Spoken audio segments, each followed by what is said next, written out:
To be live on WhatNot. Hey-o! Welcome in, everyone. Terry Miller, the Disc Golf Guy. Look at everybody joining. Gosh, not saying this is a much cooler hangout than Ricky Wysocki's, but maybe it will be.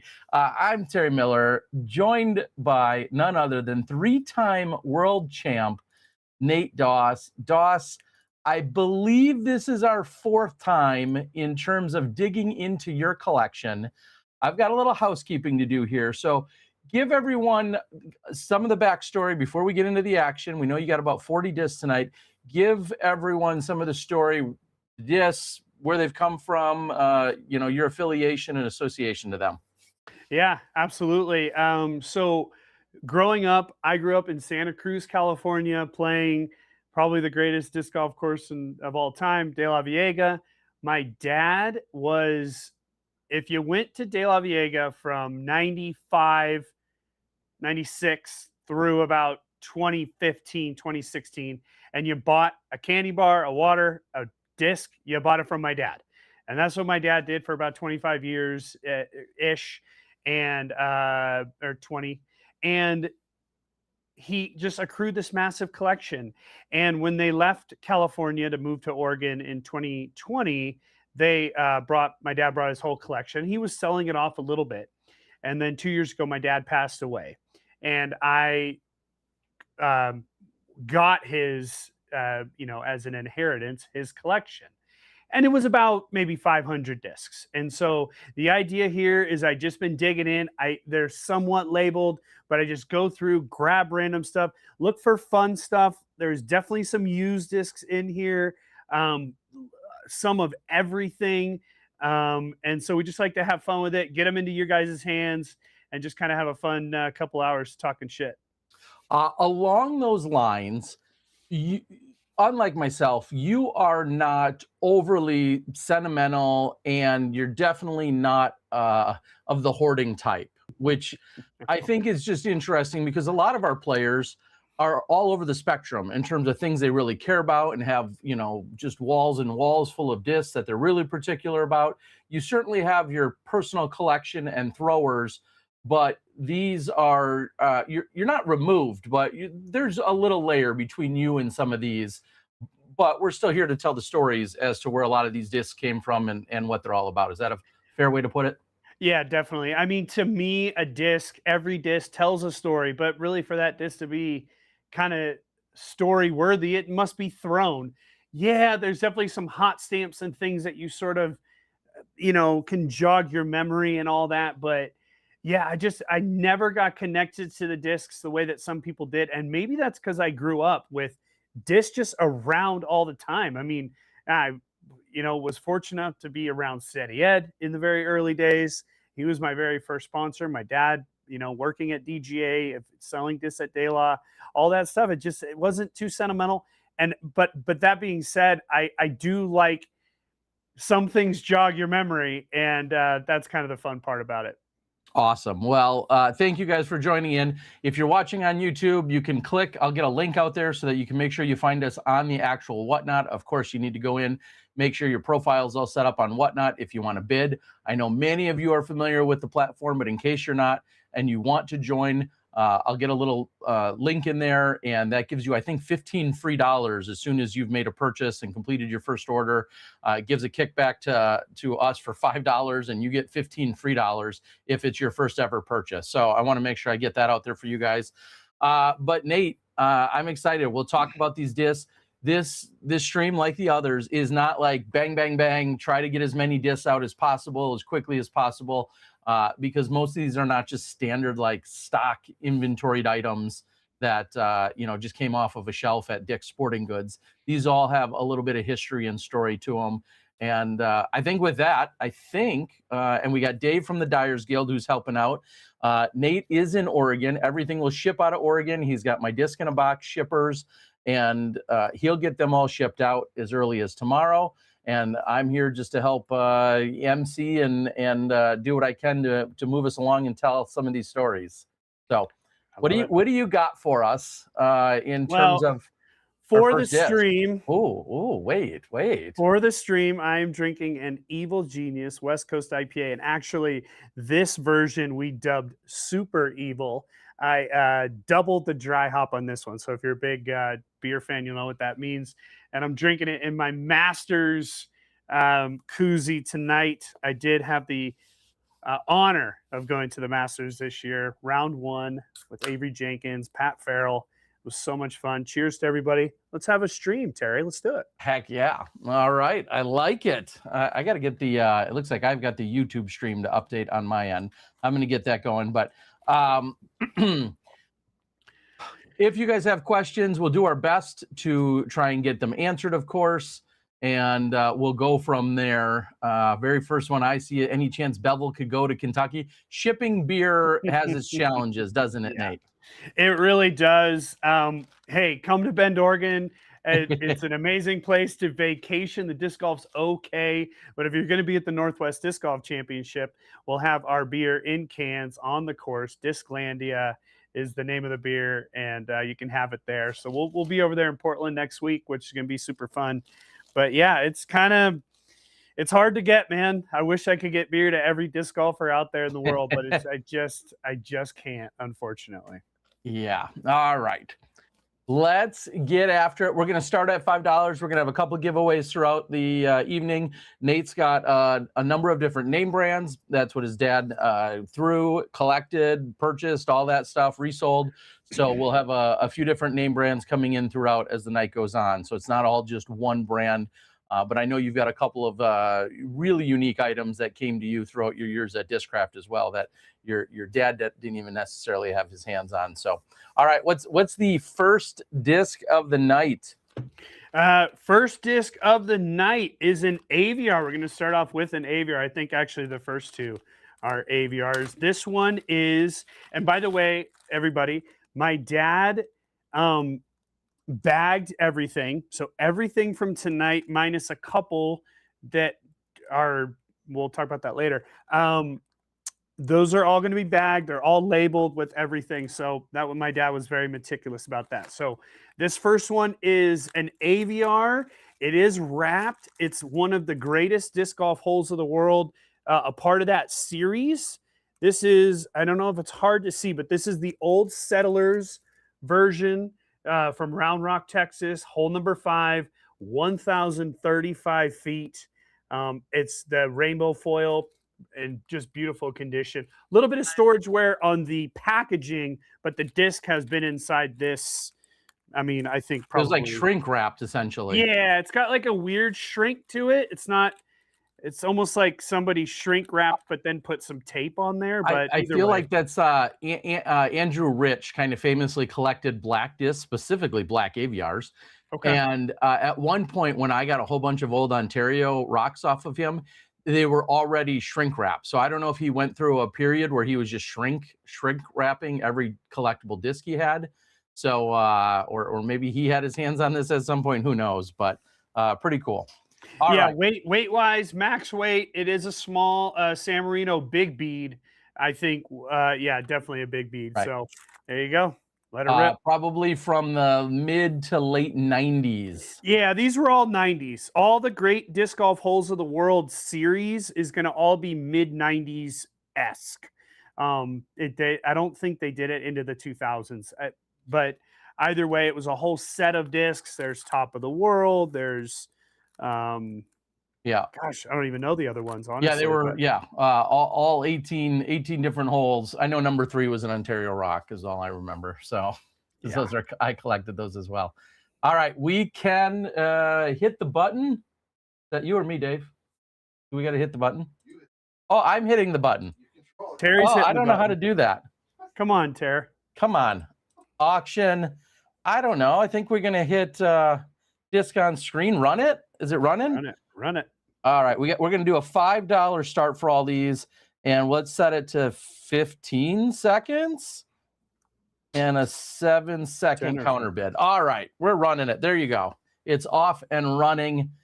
First disc of the night. It only took us 10 minutes to get there. But I'm glad we actually set up all the backstory here tonight. Yeah, totally. And in the chat, Tara, Mhm. is everybody able to see this okay? I know we've had problems with that. But No, it's looking really good. okay. Yes. And then also already asked is, yes, Nate will sign anything that you ask. We just got to know. So send us a message or put it right in here and we can make it happen. But that one, disc one is sold. Congratulations, $27. Congrats. Sweet. Yeah, and honestly, if you want things signed, something like this, I probably would even say I'm not going to sign it. Just it's all shrink wrapped and everything. But Yeah, that's any one of of the the other few. ones, if as soon as you win, just throw please sign it in the chat. I'll sign it right here on air, and then I'll mark it down just so we got it all marked down. Sweet. Sweet. All right, disc number 2 is Disc another 2. AVR.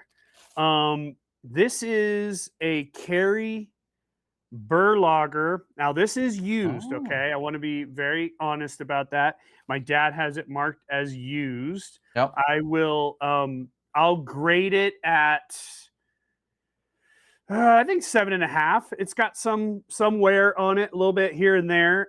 There's definitely some ink on it. What Carry plastic is Burlagers. that though?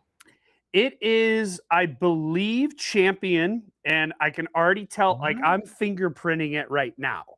Huh. So it's a little chalky. It's a Interesting. three ring AVR. I'm thinking big. No, it could be small bead. Yeah, it doesn't look like much of a bead there. Yeah, From I what I think can small tell, but bead. wow. But I don't know if it's glow. It looks. I can't tell.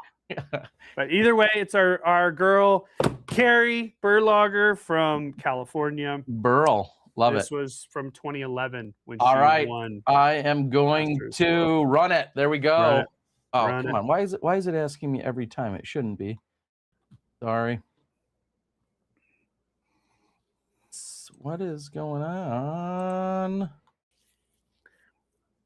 I feel like this is what happens when we don't do this for weeks at a time, and then all of a sudden I'm like out of sorts. So that's on me. It's off and running though right now. Sweet. Get after it. Yeah.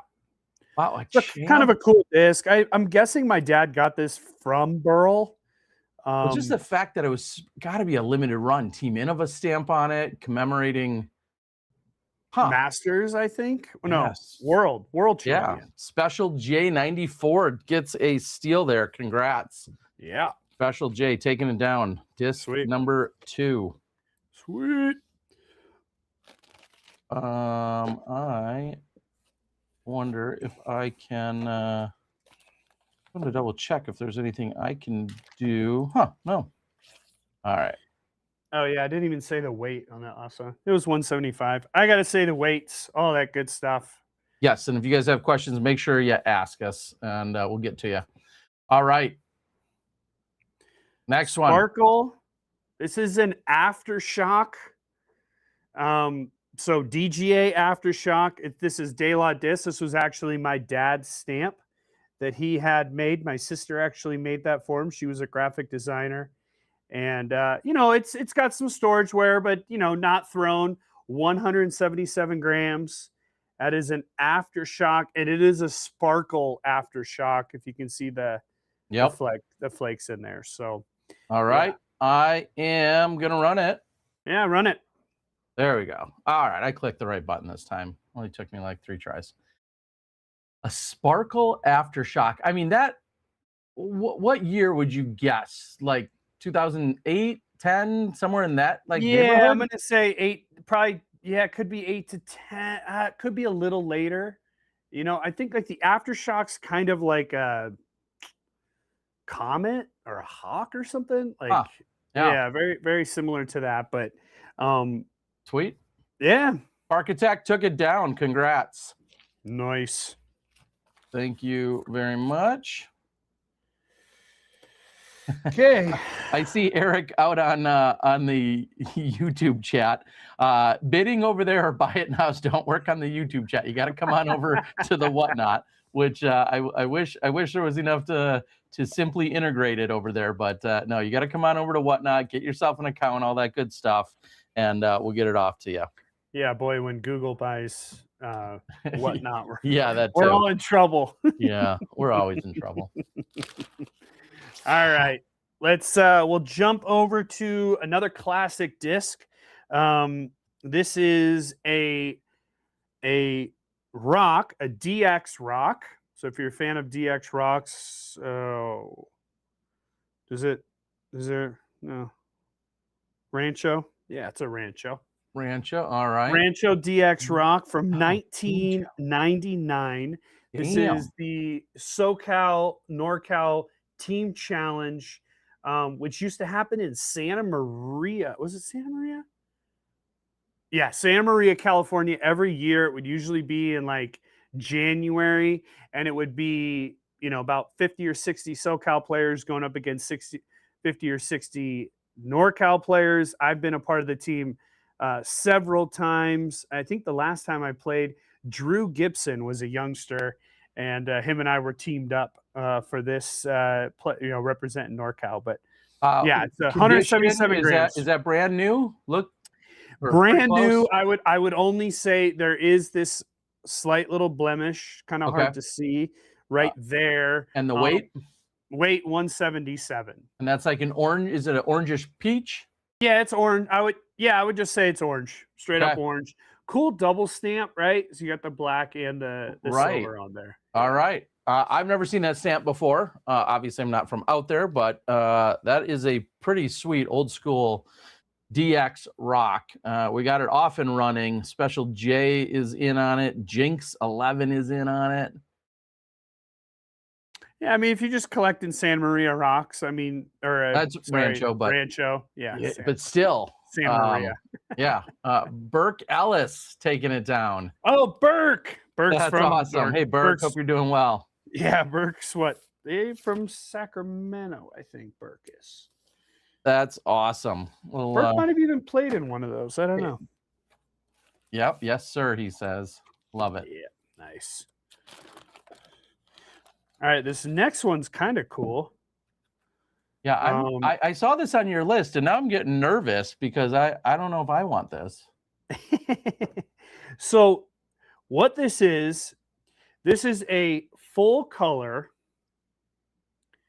2005 Worlds in Allentown, Pennsylvania. Now, this is a Buzz, Discraft Buzz, 177 plus. It is signed by me right there back in 05. So I got home from the tournament. My dad had me sign it in gold. So that's been signed for 21 years now. But yeah, that tournament right there. It's also going to come with a mini. Damn. Now, this is an Innova mini, a mini AVR, I think, but like in pro plastic, maybe. It's not like the DX kind, but it's that ink, like where they color jetted the ink. Oh my gosh. It was the edge to full Super in color. color. No, in color. In color. In color. In color. And it's kind of, I will say, after all these years, it's a little washed out. But sure. My dad had them put together. My dad saved this because I won the tournament, and my dad and mom were both at the tournament, and I'm sure he bought this there. So saw it, I was like, that's cool. It's a cool little piece of Nate memorabilia. Damn.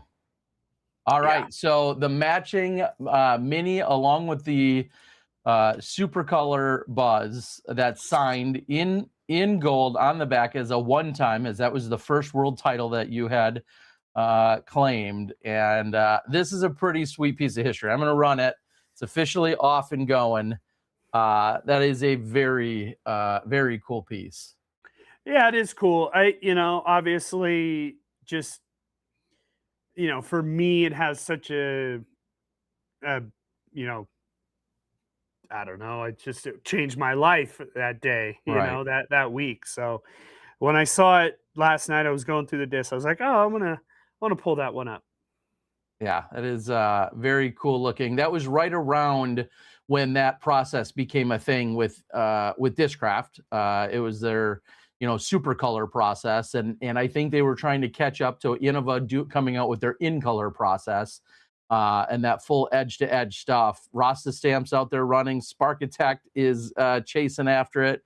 You guys are getting after it. To have the combo, the mini and the disc combo is awesome, and $69 is going to take it down. So a really cool piece of history, or pair of pieces of history, I should say. So congrats on that.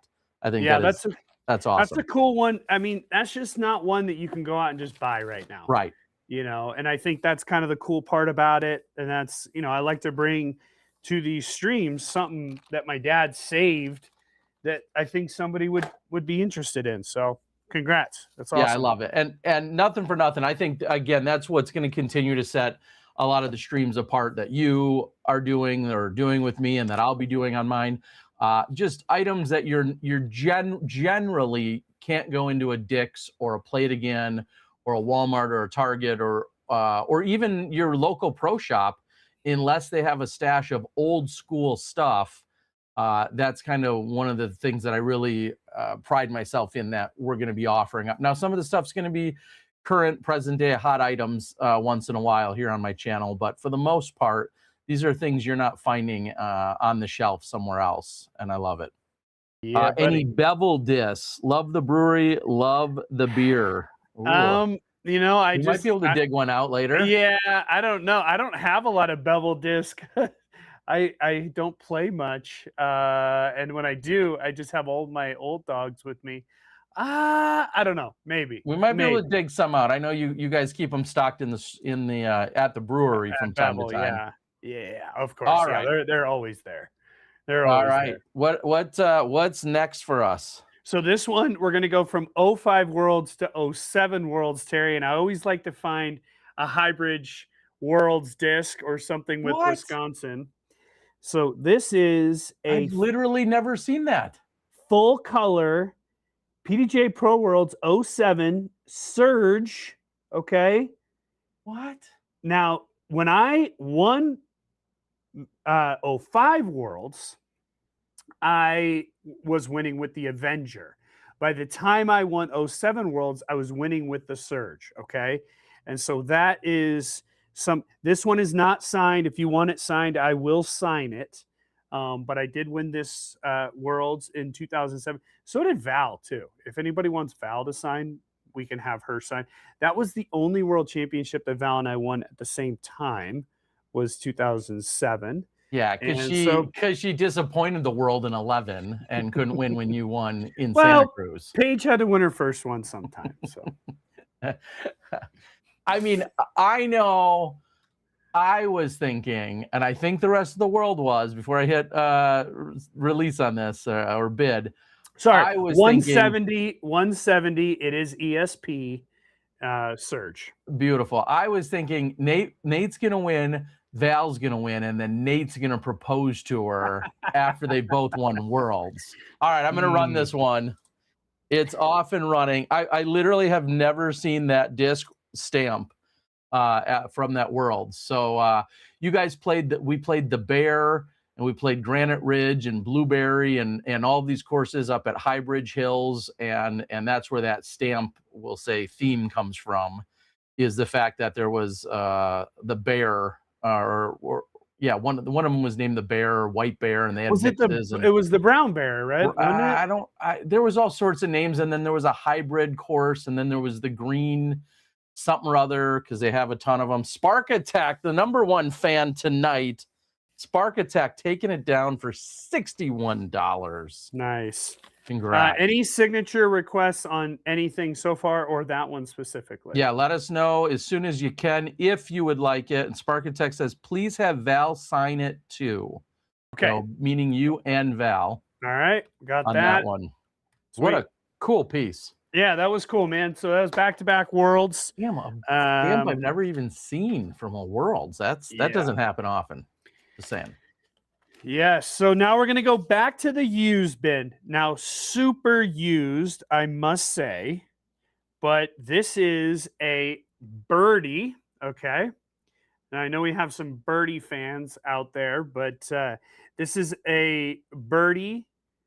And again, extremely used. The stamp is actually still in pretty good shape for how old and how used it is. But the birdie is just a classic disc. and I love the stamp. I just think the stamp is so cool. I wish there was more characterized stamps like this Yeah. now. Even I know it's not the style now, but I just thought that was really cool. Putt and approach. What does it say? Does I don't Bert, this disc is from the mid to late 90s. Probably mid 90s is when that was bought and thrown. Yeah. Primarily, when I came into the game, the Polecat was like a very similar disc, and it was very close to what the Birdie was. The Polecat was not quite as deep dish as what the Birdie was, but those were, I mean, this is like, think modern day Glitch is kind of what you have with a Birdie from literally 25 years ago. And that looks like it's a little rubbery and nice and worn in. What an incredible disc to be playing catch with right now. I mean, seriously. And my dad on the bag, he graded it as an 8 out of 10.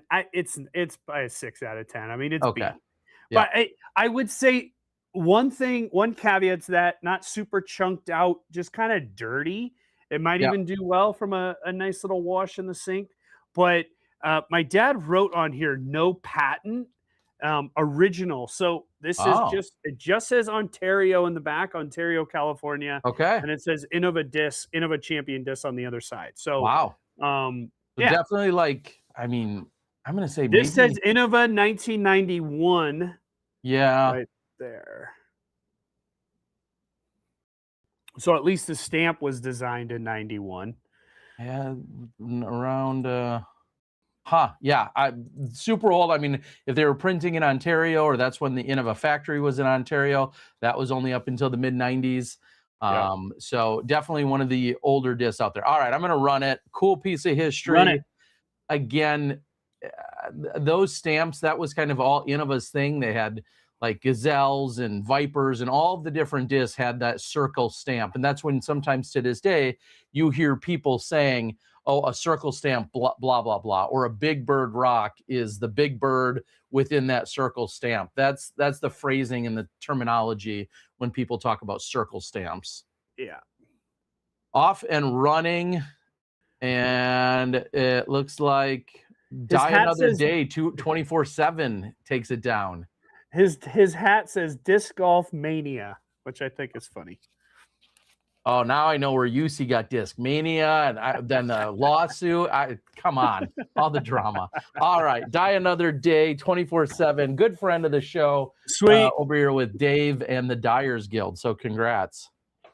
All right, so can you make a quick note, or I'll make a note maybe in your spreadsheet? Burke's asking that you and Val both sign the rock, but I could put that in there too. Wait. That was the NorCal rock. I got it. All right, there you go. I got you, Burkster. There you go. Thank you, buddy. All right, this next one, though, there's some cool Nate Doss memorabilia in here. A show wouldn't be complete without the champ. And so, look, maybe it's a risk even putting this up here, but this is a signed Ken Climo AVR small bead San Marino from the How did Avery, Worlds. your brother-in-law, not try to steal that off Dude, because these are hidden in boxes. Like that you have to search. There was a box that was just labeled with my dad's PDGA number, and that this was in it. Max weight, by the way, 174. I would say basically in pristine condition. This stamp, if you look very closely, this is not just commemorating his worlds. This is commemorating him as the player of the year as well. And so this was from Flying Eye, his sponsor down in Florida. Yep. Flying Eye Disc Golf. And that was what they made for Kenny. And then my dad, I'm sure the signature was from years and years later when Kenny came to De La. But it's just a cool piece, man. It's in mint condition. It is bagged, as I've said, so it all comes in bags. All right, yeah. I hate it, but I pressed the button. It's officially for sale for somebody. That's not me, and I'm not going to say I'm mad about it, but I'm mad about it. Your wife's happy about that. There's a few discs that usually get me excited these days, and that is one of them. That's a nice disc. Yeah. We got a couple people jumping all over it, and for $53 solid is Jet Shack taking it down. That is Disc on Screen 8 and Jet Shack taking it down. You guys want me to sign over the Climo or no? Could you get some acetone and take off the Climo? Dude, there's ink on that thing. What the hell? Oh, very nice. Yeah, and as you guys know, we kind of sprinkle in some good stuff, and then at the end, I get a little nuts and start giving away stuff from the garage. We will have a couple of giveaways tonight. We've got. Oh yeah, do you want to do a giveaway? That's a good one. Right after the giveaway. Yeah. Let's do the mini because I've got it loaded already. Yeah, load it up. Explain the mini. First of all, for the giveaways, all you have to do is follow the channel. We're not doing a buyer's one where you have to have bought anything, but all you got to do is simply literally follow along to my channel here on WhatNot, which hopefully you're already doing, and that makes you eligible for this giveaway. And this is a really cool little piece. It is. This is a metal mini from the 2014 Japan Open in gold, full color stamp there. So yeah, kind of a fun little piece. My dad has a whole box of minis, and we've given away some on this show. But yeah, kind of cool. It's got Keen's logo, Innova logo, Hero Disc USA, and regular Hero there on the bottom. So kind of a fun little piece. Send it. Sweet. I'm uploading one other giveaway that it will be in the queue, but we're going to start this one, the Japan Open Metal Mini. All you got to do, click the button if you want to win it. If that doesn't interest you, you don't have to get in on the giveaway, but it's completely free and it will automatically draw in now about just under 5 minutes. So we've got that off and running for you guys. Get in on it. Yep. Yes, sir. All right. So we're going to go back to the used bin. I saw this one. I wanted it just because I thought the stamp was really cool. I know it's used, but this is an Innova hammer. Okay. Just this hammer on it. I just love the stamp. I love the geometry of the stamp. I just thought that was so cool. You don't often see this disc available. Again, used. There's one big scuff in the corner here. Other than that, definitely some wear on it. But again, I'm buying it and putting it up here just because it's a cool stamp. What do we got? Go ahehead. Weight-wise? I threw those a ton. Those are very similar to an XD. They were a primary approach disc that you could also then putt with when you were, back in the late 90s. Is that like a pinkish red? A lot of them were red or peachy. Yeah, this is pink. I'd call it pinkish red. Yeah, I think you said that right. Yeah, pinkish red, green stamp. I just like the geometry. Weight? My dad has it scaled at 171.5. Okay. It might be 171.4 being here in the desert nowadays, but yeah. So anyways, thought it was cool, just unique, something for you guys to play around with.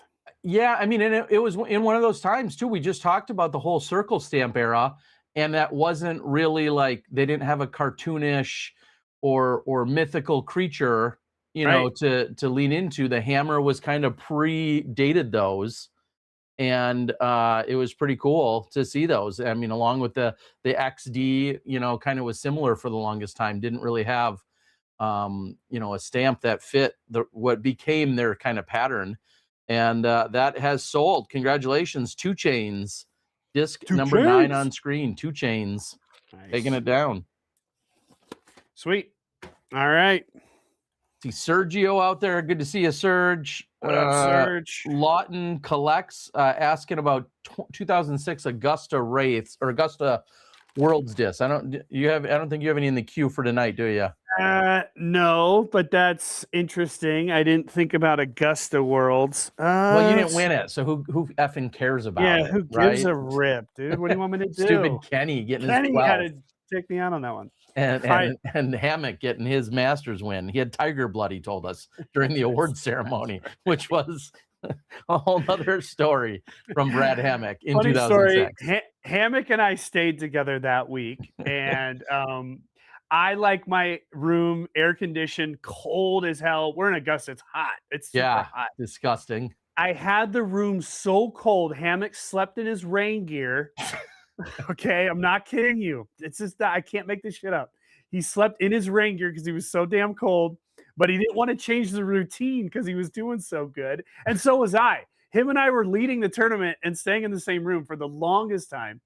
And Kenny came back and clipped me at the end, which, history is what it is. But Mhm. Hammock won his, and he was giving me so much shit. Doss, why didn't you do it? But as soon as Champ won, of course, Hammock went right back to Champ, which is fine. Hey, look, if Champ's a champ. All right. So really, really cool disc. I think the only signature that I can top Kenny's with is Steady Eds. Okay. Right. Now, this is an AVR. This is a famous AVR stamp from the NorCal series. You would get these if you threw the hot shot, which was the hot round for the tournament at any NorCal series in any division. Okay, this is black with a gold stamp, I think is the prettiest combo. But more importantly, on the back, you can see 1998 Highland Springs Open Grandmasters Hot Shot. So this is my dad's hot shot. But look at that name right there. Damn. Okay? And DGA, when it first started, actually started in Lakeport, California, which is where the Highland Springs Open is played. It used to be called the Steady Ed Birthday Bash. Yeah. Okay.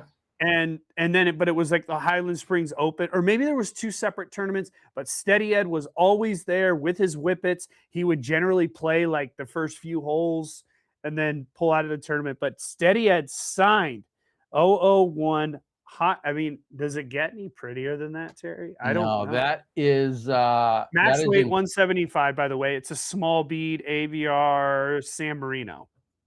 okay. New, never thrown, just bagged, and black's always impossible to keep perfectly in mint, but that's about as good as you could ask for. I'm gonna run it. That's insane. It's as mint as it's gonna get. And the Steady Ed signature is in perfect condition. I mean, perfect. That is incredible. Yeah. Yeah. All right. It's off and running. What did our giveaway? I saw the giveaway popped off. Who took it down? The giveaway. Did I just win the giveaway? Someone asked. I don't know. I can't find it. It's getting you tonight, huh? People do these things alone is the real question. Because they're organized. All right. This thing keeps rolling. Silent Chains wants it. Jared, Silent Chains back and forth. A steady in like that beautiful golden Sharpie. Golden or bronze Sharpie. No, it's gold. It's golden Sharpie with a Steady Ed signature. Really cool. And Silent Chains DG takes it down, $60. Congratulations. That is a really sweet win. Piece of history right there, huh, Tim? Yeah, that is very cool. Awesome. That was disc 10? That was disc 10, yes. Sweet. And who won? Human _level is our winner. Wins the Givey. The Givey. The Japan Open Mini. Let me put that out there. Congrats on that. So, wow. Some pretty cool history thus far tonight, as expected, but some cool stuff. Yeah, no doubt. Next disc up. Not often that I have a Latitude 64 disc, but I do. And it is 155 grams, so it's lightweight. Oh. It is a St. Jude diamond. Okay, so Latitude 64, everything is embossed. The name of the disc and the weight embossed in the back. Latitude 64 diamond. It's in shrink wrap, so I don't know why. Maybe this was another Andrew Rich one, but I think that was definitely to preserve it by somebody after the fact, but that's awesome. And it comes with the blue mini as well. Wow. Okay. Real quick, the story to this. A couple of people were working with the St. Jude. We had Paul Macbeth and Greg Barsby and a number of players go to Tennessee, to Memphis, and visited the St. Jude Hospital. And we had this major fundraiser for back-to-back years, I want to say, in working with St. Jude's Children's Research Hospital. And at one point, we were down in California, there, just outside of Watsonville. Where were we? It was just outside of Monterey. Monterey, It actually, yeah. probably in Seaside proper. Something like that. But yeah, Bayonet and Black Horse is the name of the golf course. Right, and had a big fundraiser event. All the top players were there. Yeah, back-to-back years, and raised a ton of money for St. Jude over the years. And I mean, this was this 15 years ago almost, right? No, it's going to be in that 2014, 2015 range, 2016, somewhere in there. So I would say about 10 to 11 years ago. Yeah, I remember going out because to it. Bevel, I have to check my video blogs. Yeah, check your vlogs, because Bevel had sponsored a hole. Now, of course, we didn't have our business open, but if you go to Bevel and you're in the what we call the north bathroom, so the bathroom's on the right as you're looking at the two bathrooms, there is actually the T sponsor sign from this event, with Bevel's sign on it. Yeah, 2015. Hence, Bevel was in its stages of getting started. Planning, yeah. Right, and I just linked to my YouTube because there's coverage of this. It was crazy. All right. Man, UC's course was insane, and it was so windy. The course was so windy. Yes. And UC designed like a nuts course with just a shitload of OB. Right. All the hazards and everything else, and there was a little drama and controversy during it. I think what Will Schusterick and Rico or somebody coming down the stretch, or Macbeth, or Rick. There was a bunker. There was a bunker involved, I think, on the final hole. I think it was Ricky. Burke takes it down. Congrats, Burke. Nice. Yeah, that Burke may have been at that event. Go check my YouTube, somewhere else on my YouTube. Just type in St. Jude fundraiser, and you'll see some coverage from that event. That was in the days of Spin TV, and we had a whole marketing challenge there and coverage conversations, I'll politely say. Yeah, it was. Yeah, even when we're trying to raise money, drama somehow happens. But that's just how it is. That's how it goes. Burke says I was there. Yes, you awesome. See, I got lots of Burke stats tonight. Dude, it's the Burke show tonight. I love it. The Burke show. All right. We're gonna keep jumping along here. It wouldn't be a Nate and Terry show without a lightning disc. But this one is actually in really good shape. Okay. Brand new. It's not used. We've traditionally given out used ones. And this one is the 1995 AM Worlds in Cincinnati, Ohio, sponsored by Edgewood Electric. And I just thought it was a cool disc, especially it's a B25 from the 1995. Did I say 96? It's 95. No, you said 95. Yep. Okay, 95 AM Worlds. This was the very first World Championship that my dad ever went to. I did not go to this World Championship. No. My first Worlds was 1998 at the AM Worlds, where Terry and I first met back in 98. But yeah, mint condition. It's a B25. It's handwritten on the back, the name of the disc, as well as the weight, 175 grams. And like I said, it just wouldn't be a show without lightning. All right, we're running it. In that mid-90s time, Lightning was the third competitor. I mean, they just were. Yeah, Jim it was Oates Innova, was Discraft, and Lightning, and then eventually Gateway came along, and DGA was getting their disc made through Discraft primarily, and whatever, but it was really just a couple of them. And Idlewild 84 takes it down. Congrats. And I bet you there's still a lifetime warranty. If you ever break a Lightning disc, they'll replace it. So, and they float. That was their big thing, is that they floated on water. Yes. Yes. So Idlewild 84, congrats for taking that one down. Love All it. right. Good piece of history.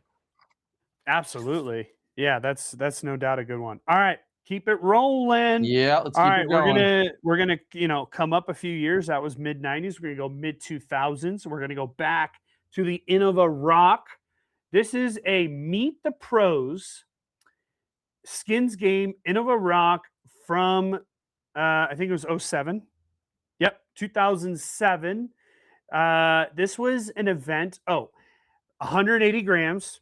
It is a rock. It is a Ontario rock. But the cool thing about this one is the signature on the back by none other than Tom Schott himself, PG number 3303. And Tom, this was Tom's baby. Okay.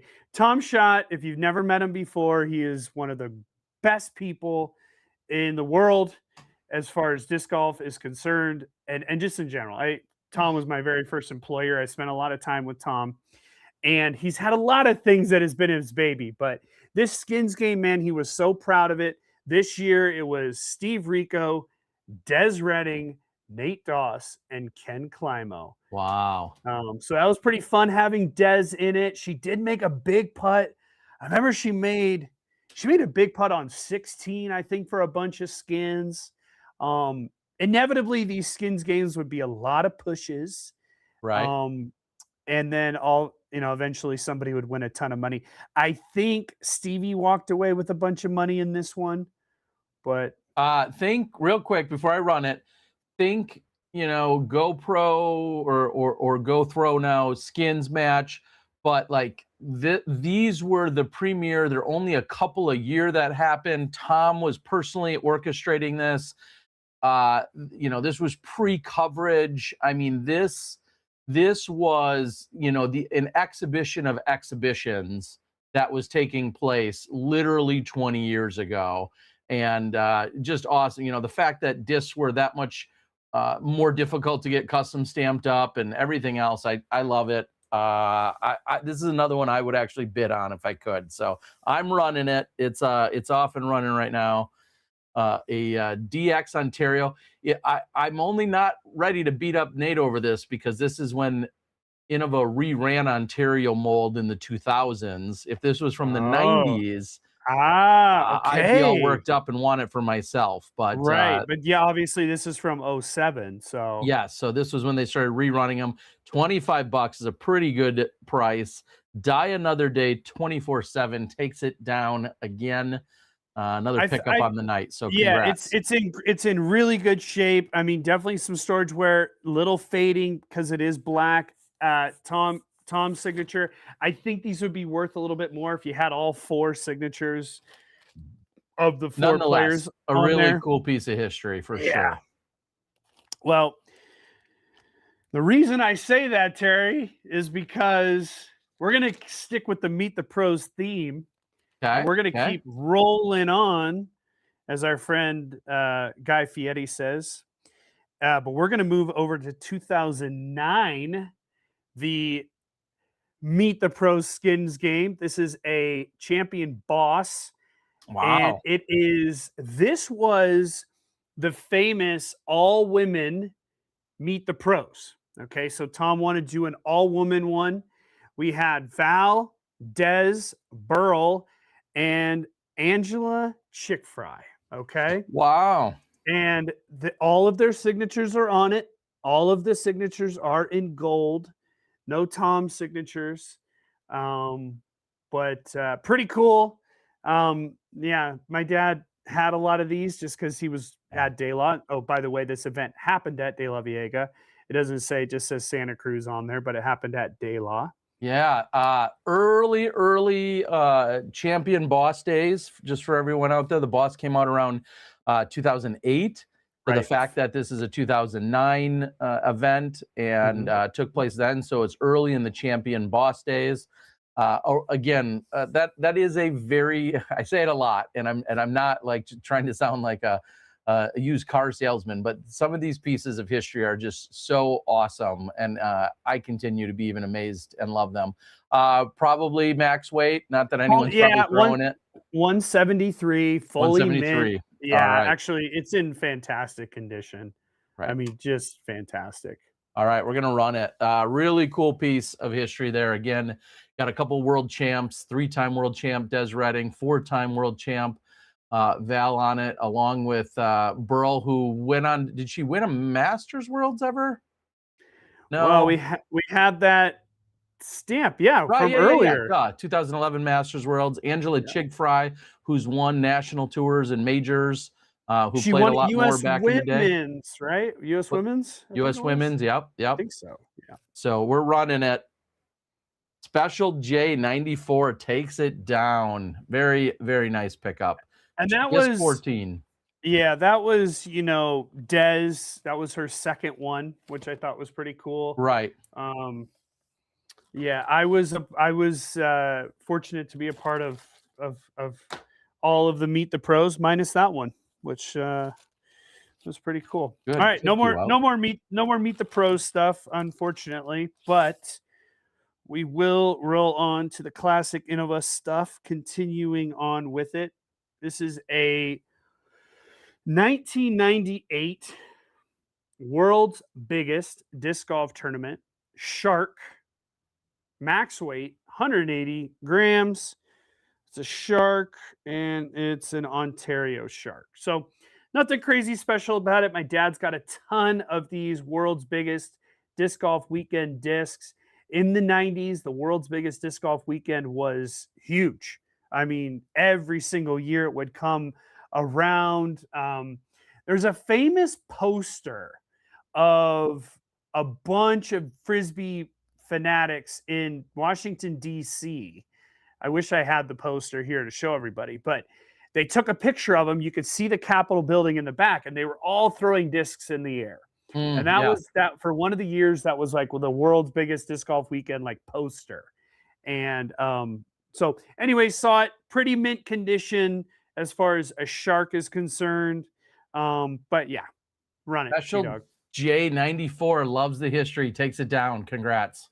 Sweet. Yeah, buddy. Yeah, I don't know. Oh, very cool. Again, especially if you're a thrower of that era, I mean, some of these are really cool just to collect, but as they say, they don't make them like they used to. Like some of those plastics are going to smell a little crayon-y, have just like a texture and a feel that just a lot of present day discs don't have. And a Shark was very much a counterpart to a lot of people who threw rocks. And if you didn't like one, you probably liked the other. So good, sweet disc and good pickup. Absolutely. All right, moving on. All right, next disc is, and I think we have back-to-back destroyers here. First one is a Champion Destroyer. It is, this logo is, my dad ran a tournament that would happen on a private course at the Schaefer Park disc golf course in Santa Cruz. And my dad would run a charity tournament there every year. So this is from 2008. This is a Destroyer, a DS, and it is marked 175, but scaled at 147 or 174.4. Wow. Yeah, so almost fully 175, and pretty. I mean, great condition, brand new, unthrown. Little bit of a couple little, I don't know what that is. Little just it comes off my finger. Just a little storage wear. But yeah, Destroyer. I know everybody loves very them. early on. I mean, Destroyers, I think, released at 2007 Worlds up at Highbridge. The Proto Star Destroyers, I want to say, released then. So the fact that this is a 2008 champion, again, very early in the Champion Destroyer days, for sure, for anyone that likes those. I'm going to run it. Run it. I love it. Tom, love to see you, buddy. He said, don't know if this is creepy, but I'm watching at a Holiday Inn in Milwaukee. No, that's not creepy. We're glad you're here for it. I know you. What are you in town for? Coming in from west of here. I know you've gotten in on the action, but yeah, Holiday Inn, better than a Days Inn that is not in a good part of town. Never mind. Flying out to Seattle tomorrow. Awesome. All right, there's a bidding war going on. Who's going to take it down? Good pickup. Lauren Hag. Lauren Hag, if I'm pronouncing that all right. Takes it down. Congrats.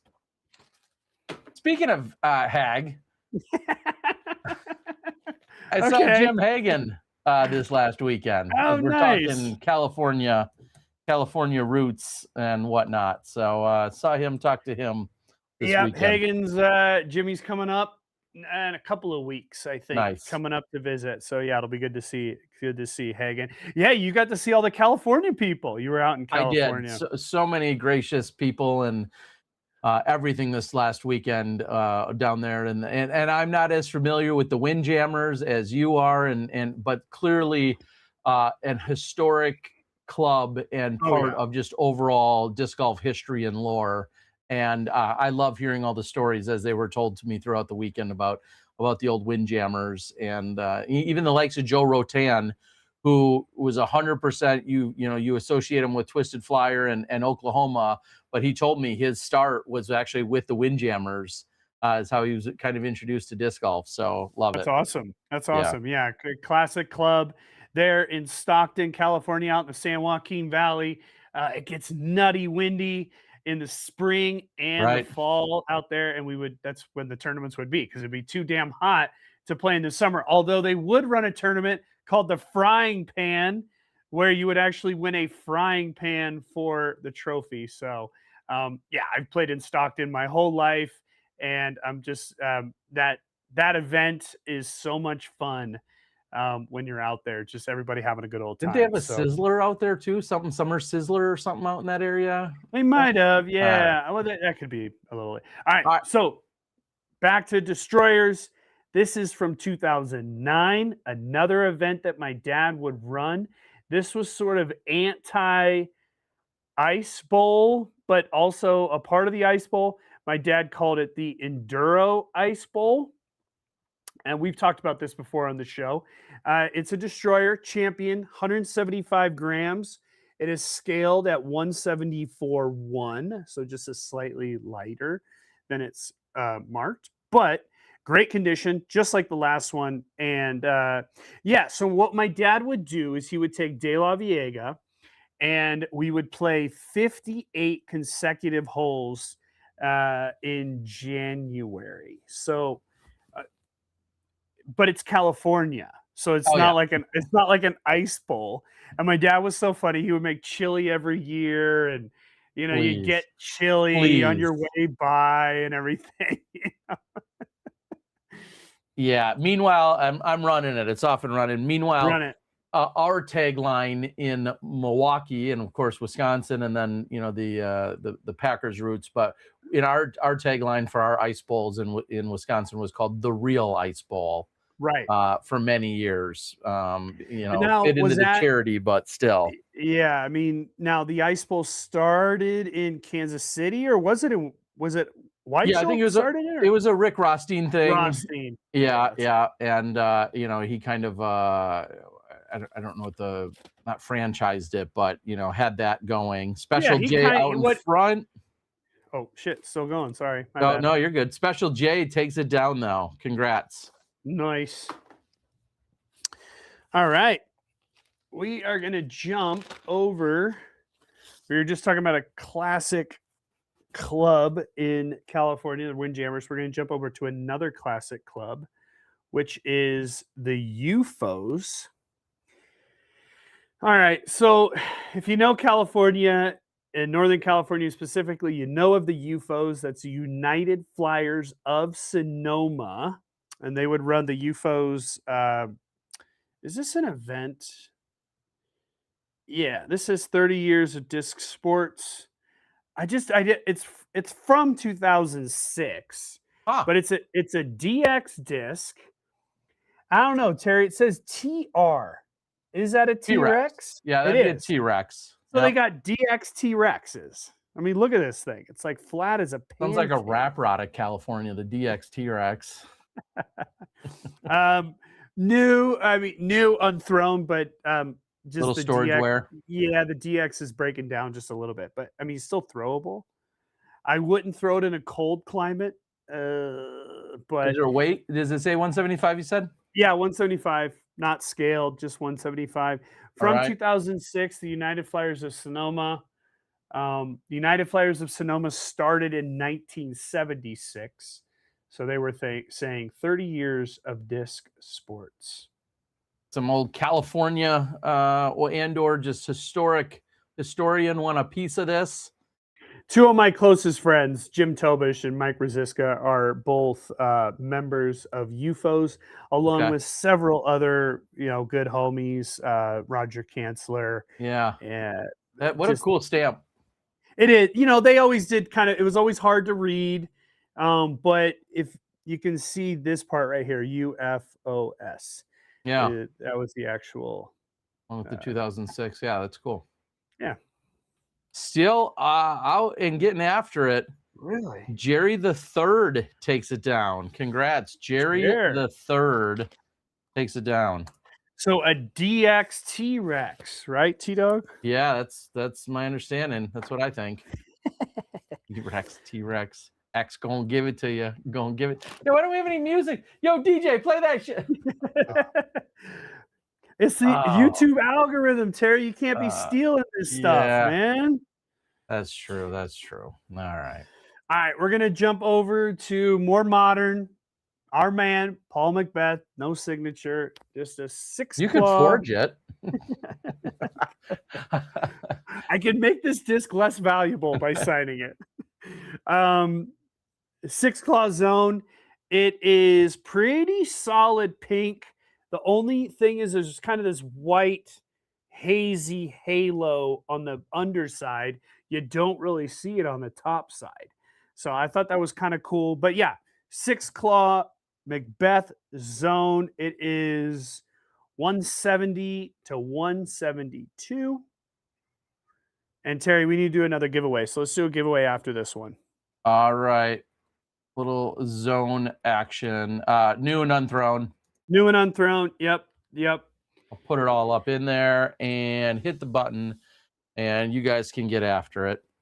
And I have some other 6 claws stuff tonight. I got a buzz coming in about 5 discs, a zone, and an Undertaker in there. So got some Paul stuff.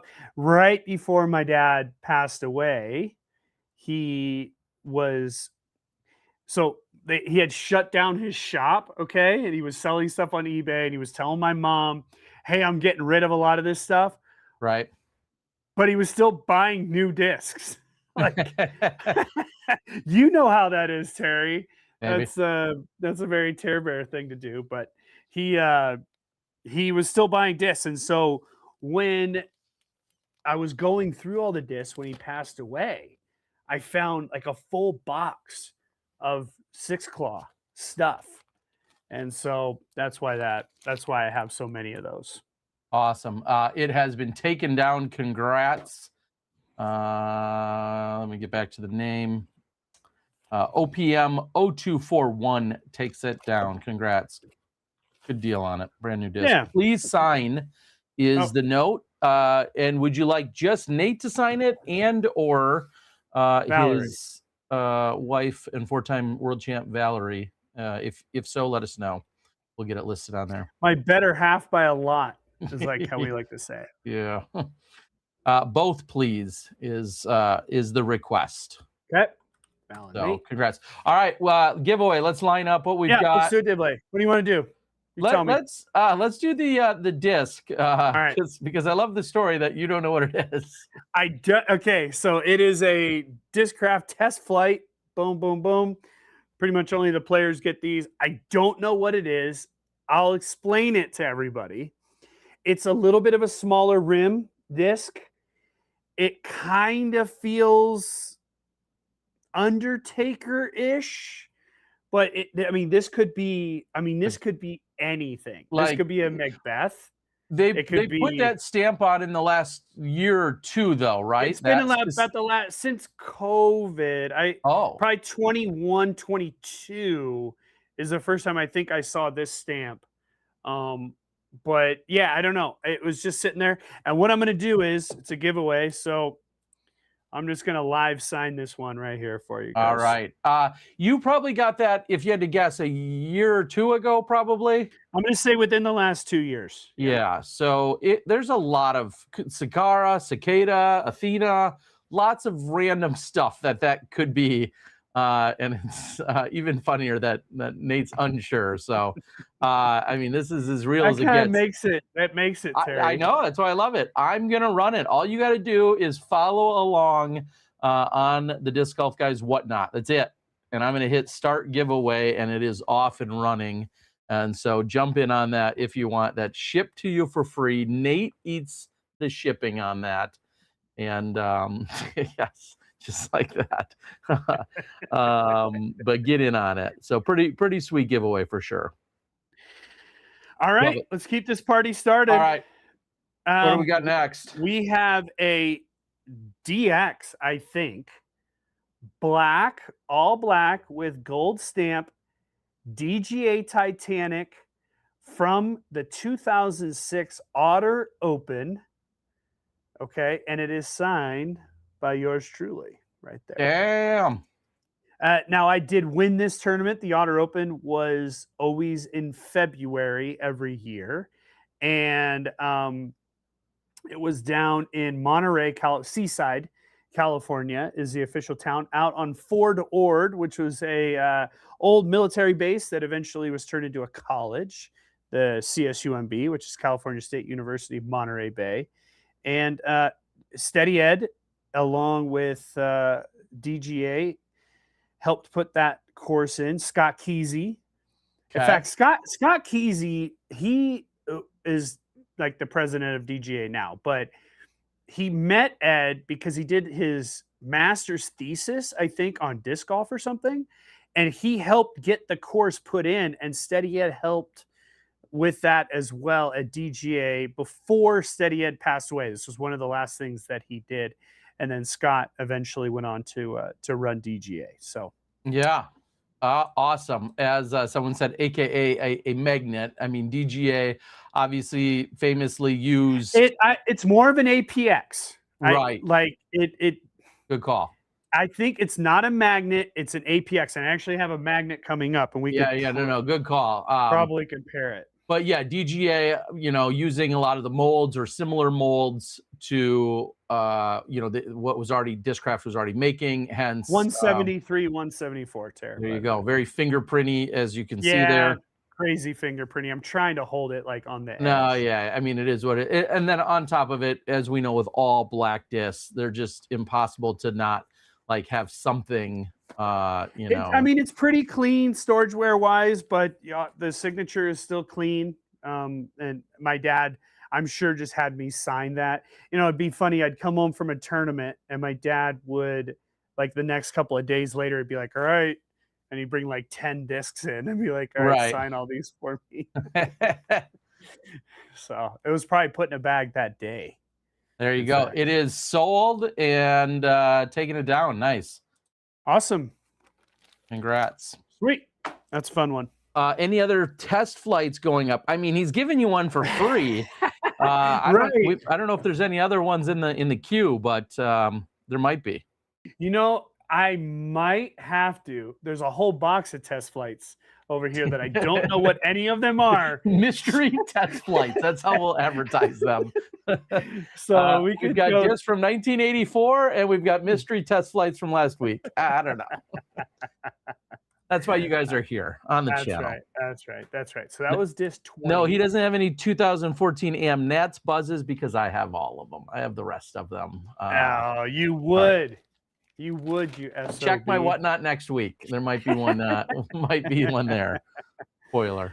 All right, we're gonna go back to the DX world of Innova.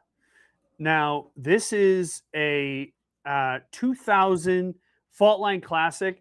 The Faultline Classic is the other pro tournament that happens at De La Viega.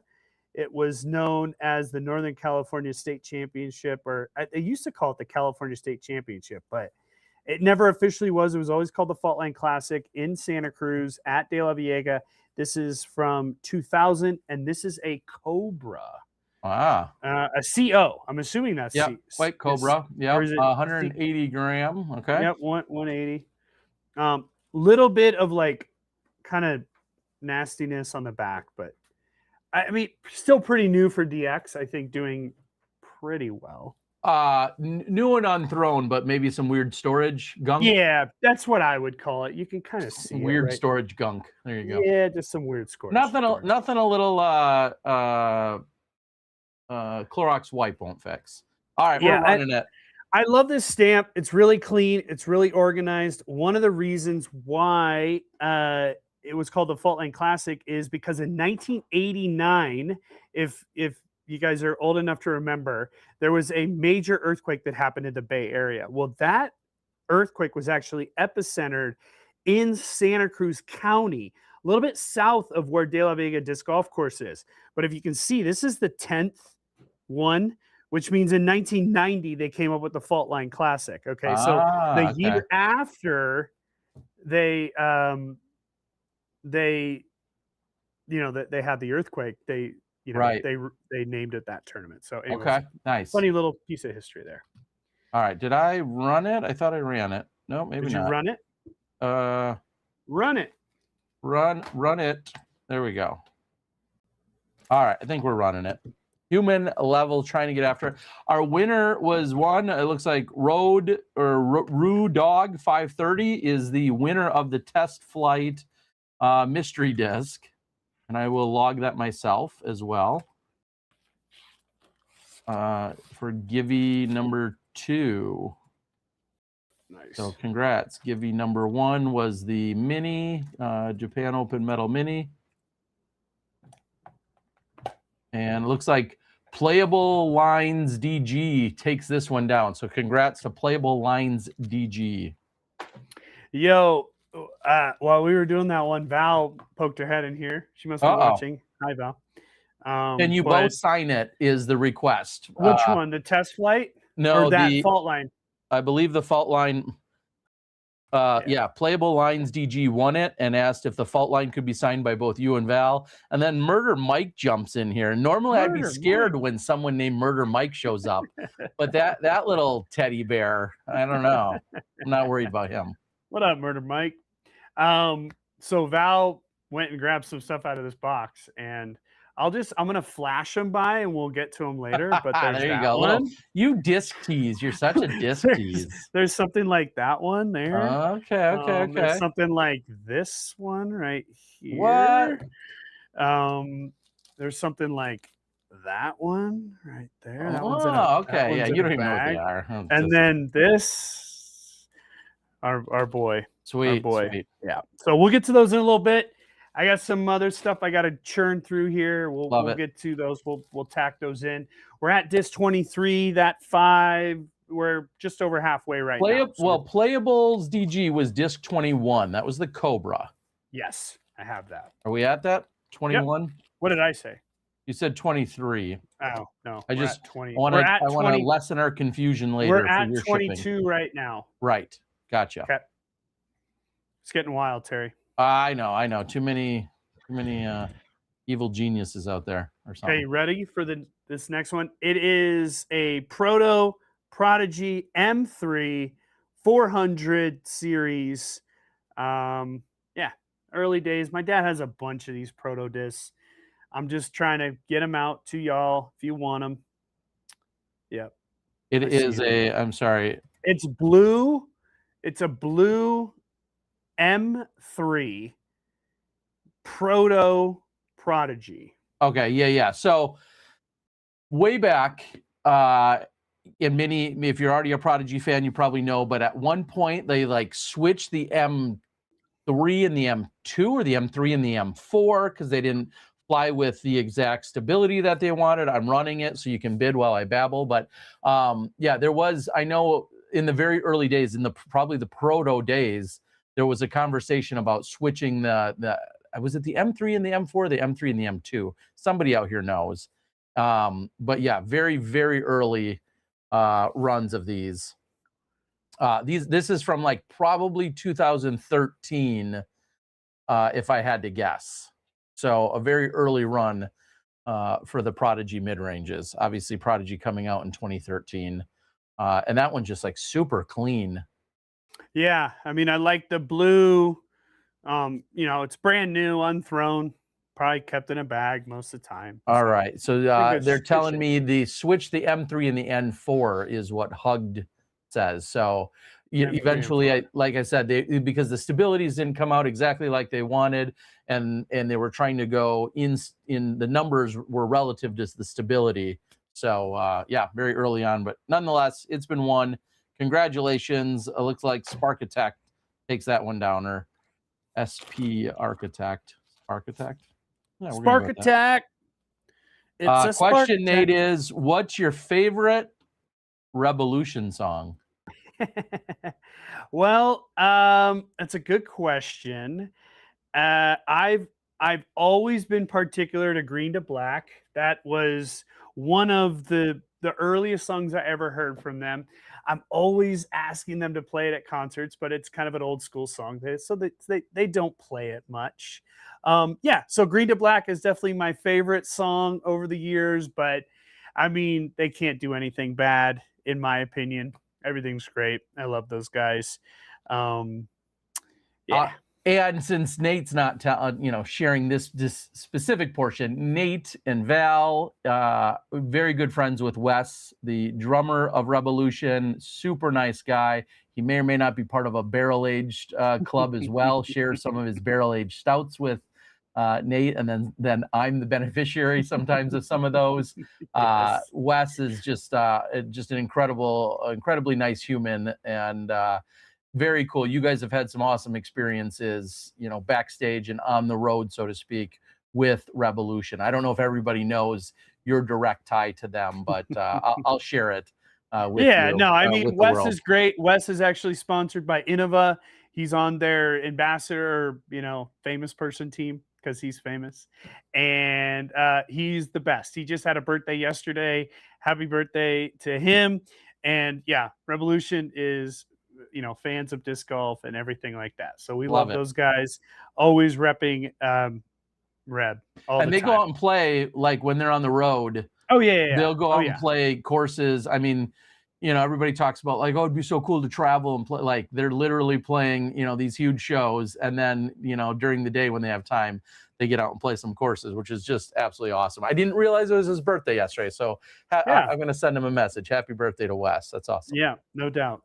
All right, so keeping the California theme alive for tonight, a De La Viega disc golf stamped magnet. This is actually a magnet, and the Titanic, it might be like right between an APX and a magnet, because it had more of an APX top, but like a magnet bottom. But this is a true magnet. It's actually a flex, like whatever their DX Flex was. What do they call that?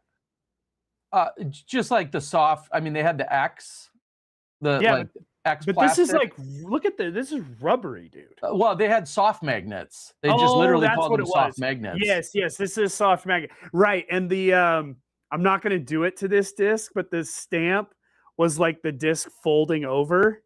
Remember? Right, in the chains. In the chains, yeah. The soft, the magnet, the 3-chain. The original magnet was the disc just pounding in, and then the soft one was it folding over. But so this is a soft magnet. This one is actually my dad's, and it was the De La Viega Disc Golf Club. What year did that say? 97. It's a Circle Trail Relay. I have no idea what any of that is. This disc is used, but in pretty clean condition. In fact, I would give this, as far as a used rating, probably like a 9. Okay, so pretty good shape.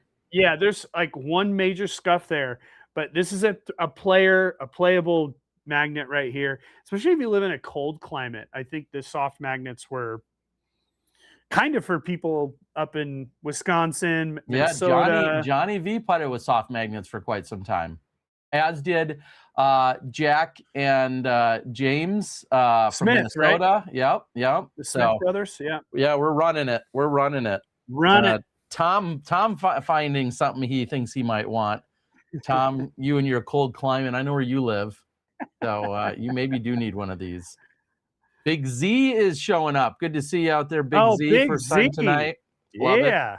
He's probably over on Ricky's stream. Any more old destroyers or leopards? We'll see if we can get if those There's are no destroyers left for tonight. Man, we had 3 or 4 already go tonight. And you missed out on a DX T-Rex. Man, gonna give it to you, T-Rex. Okay. I got some more 6 Claw stuff coming. I got another Buzz, full color Buzz. Oh, I do have a Wraith upcoming. Okay, some old stuff. And there's another takes boss. It down. There's another boss coming, but it's a very special boss. Well, there's been a couple of special ones already too. That's cool. All right. I will say that the boss upcoming is very, very special. All right. Well, Tom takes it down. That's going to be coming towards the colder climate of Wisconsin, I believe. So, nice. And please sign it. He is asking. Val and Nate, or just Nate? We'll get confirmation here in a moment. Both. Okay. The V and N action. All right, next one. This is actually kind of a cool disc. It is used, but it is a hawk. It's a D hawk, and it is purple. Discraft. This is, I think, Flying Eye. Yeah, this is Flying Eye stamp. Yeah. But the key here is, and if you didn't know my personal history, when I was young, and they eventually made the Z Hawk. The Hawk was my main disc until about 6 years after the Buzz came out. Okay. So I remember playing a tournament and Eric McKay goes, dude, you still throw a Hawk? Why don't you throw a Buzz? I started throwing a Buzz and my whole life changed. But I threw the Hawk for a long time. This is a DX one, but check this out, Terry. My dad kept this for me. That says Natron. Okay. 11794.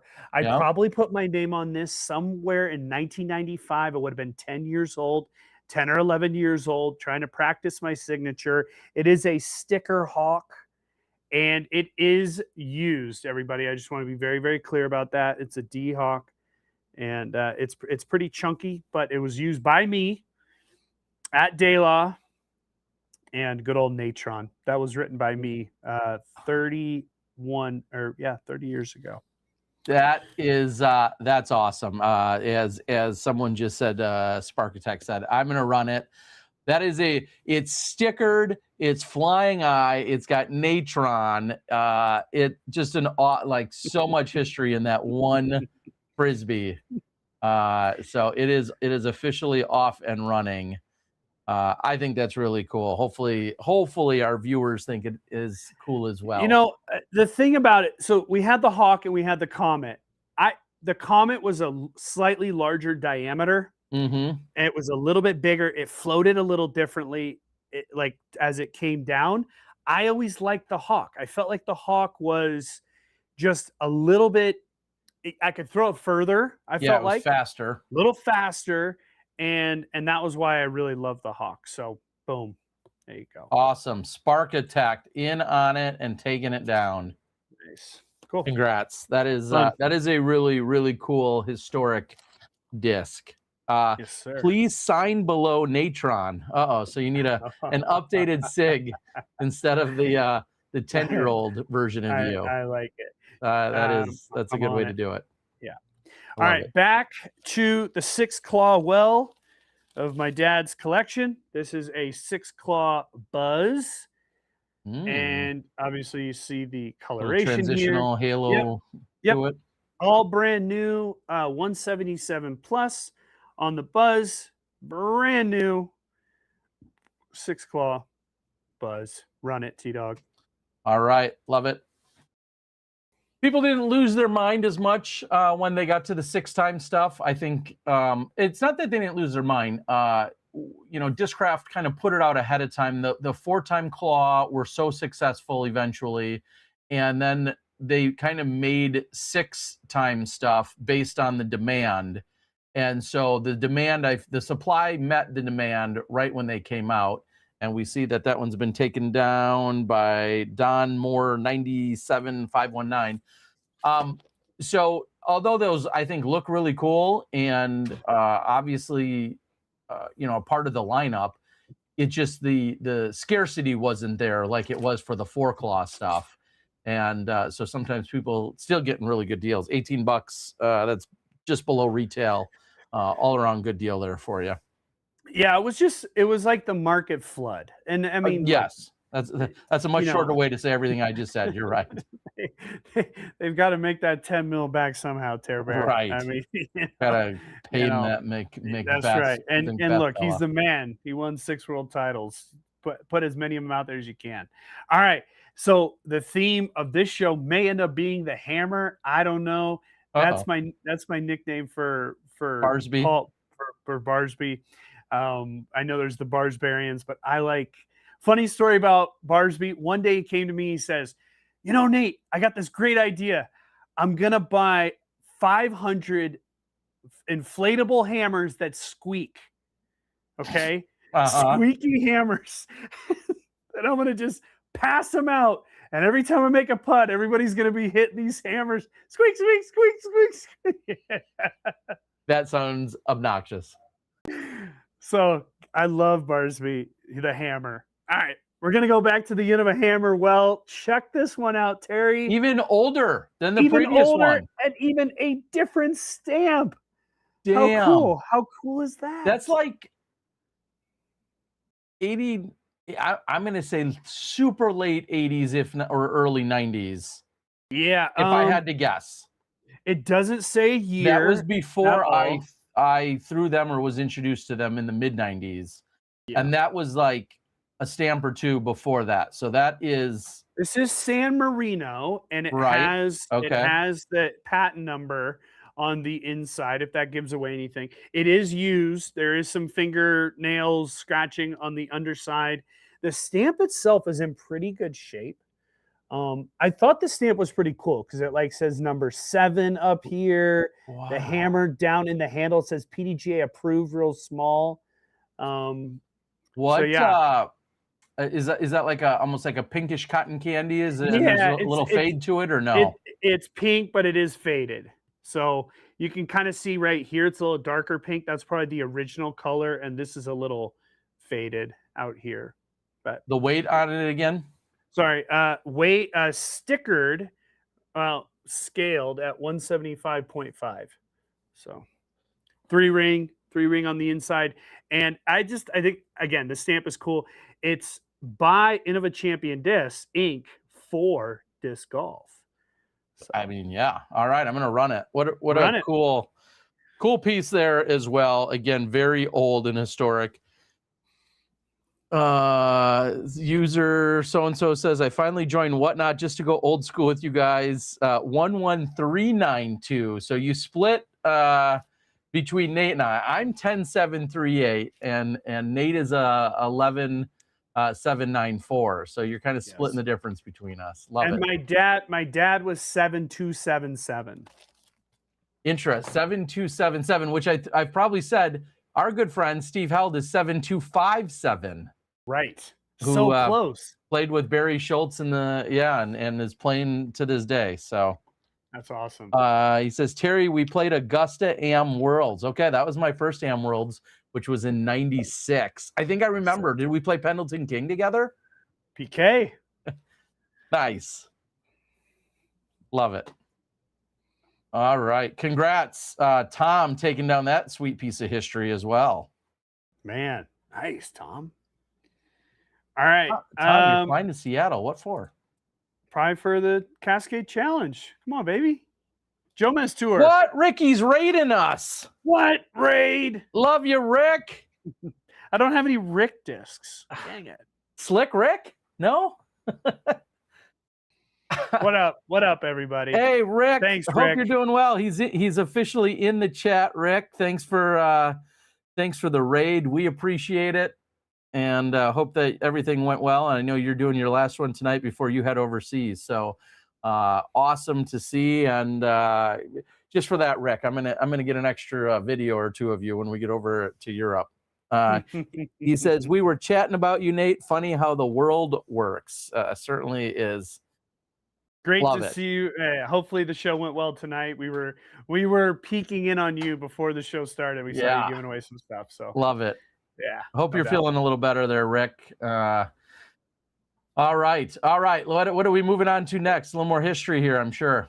Yeah, so we're gonna go 2010, a full color 2010 Ice Bowl Buzz. This is a Buzz, 177 grams, ESP Buzz, the full color version. I just love this stamp. And if you're just joining us from Ricky's show, basically what we do here is we're giving away, not giving away, but we're whatnotting my dad's collection. My dad passed away a couple years ago. I inherited his collection, and we are going through it. And my assistant, the lovely Val, just brought me a Ricky disc. So we'll do Oh, that. We'll do that dang. next. Uh-oh. Slick Rick getting in. We'll do that one All next. right, we got a super color Buzz from 2010 Ice Bowl. I'm gonna run it. Run it. Max weight 177 grams. Kind of a cool stamp. Running it. It's crazy to think. I mean, 2010, it feels not that long ago, but that's 16 years, Terry. The year the That's Disc Golf Guy crazy. channel started. Whoa. You were only a 2-time world champ. Yeah, Val life was was only just a 3-time world champ. Life was terrible back then. Comic 2 is taking it down. Congrats, Comic. Love it. Thank you so much for getting in on the action. All right. You want to throw this Ricky test flight Gannon up was there? in kindergarten. Yeah, 16. Yeah, probably. No, he wasn't. He wasn't even. Oh, yeah, 5. He was about 5. So, yeah, I was in kindergarten around that time. Congrats. All right, let's do this. Ricky test flight. All right, we're getting a Ricky test flight thrown into here. I love it. I love it. Yes. Now, Rick, if he's still there, I don't know. Rick can talk about it. Rick, what do we got? He might be able to help us out here, but we have the Ricky test flight right here. The Raptor on the back, it's got some kind of marking as far as what Prototype test it was. Yeah, it just says RW0825P. This is the one with like the thumb track. Right. So what was that one? That was the Fossil. The Fossil. Okay. So we're looking at a Fossil here. 173, 174. And so I got a Ricky test flight disc for all you guys. You guys were asking about test flights earlier. Ricky, I gave away a test flight. I don't even know what it is. So Ricky's mad. He wanted it. All right. The Ricky test flight Fossil. I'm sorry, 173, 174? Yep. So max weight on that. I'll put that in the notes as well. And we are going to run it.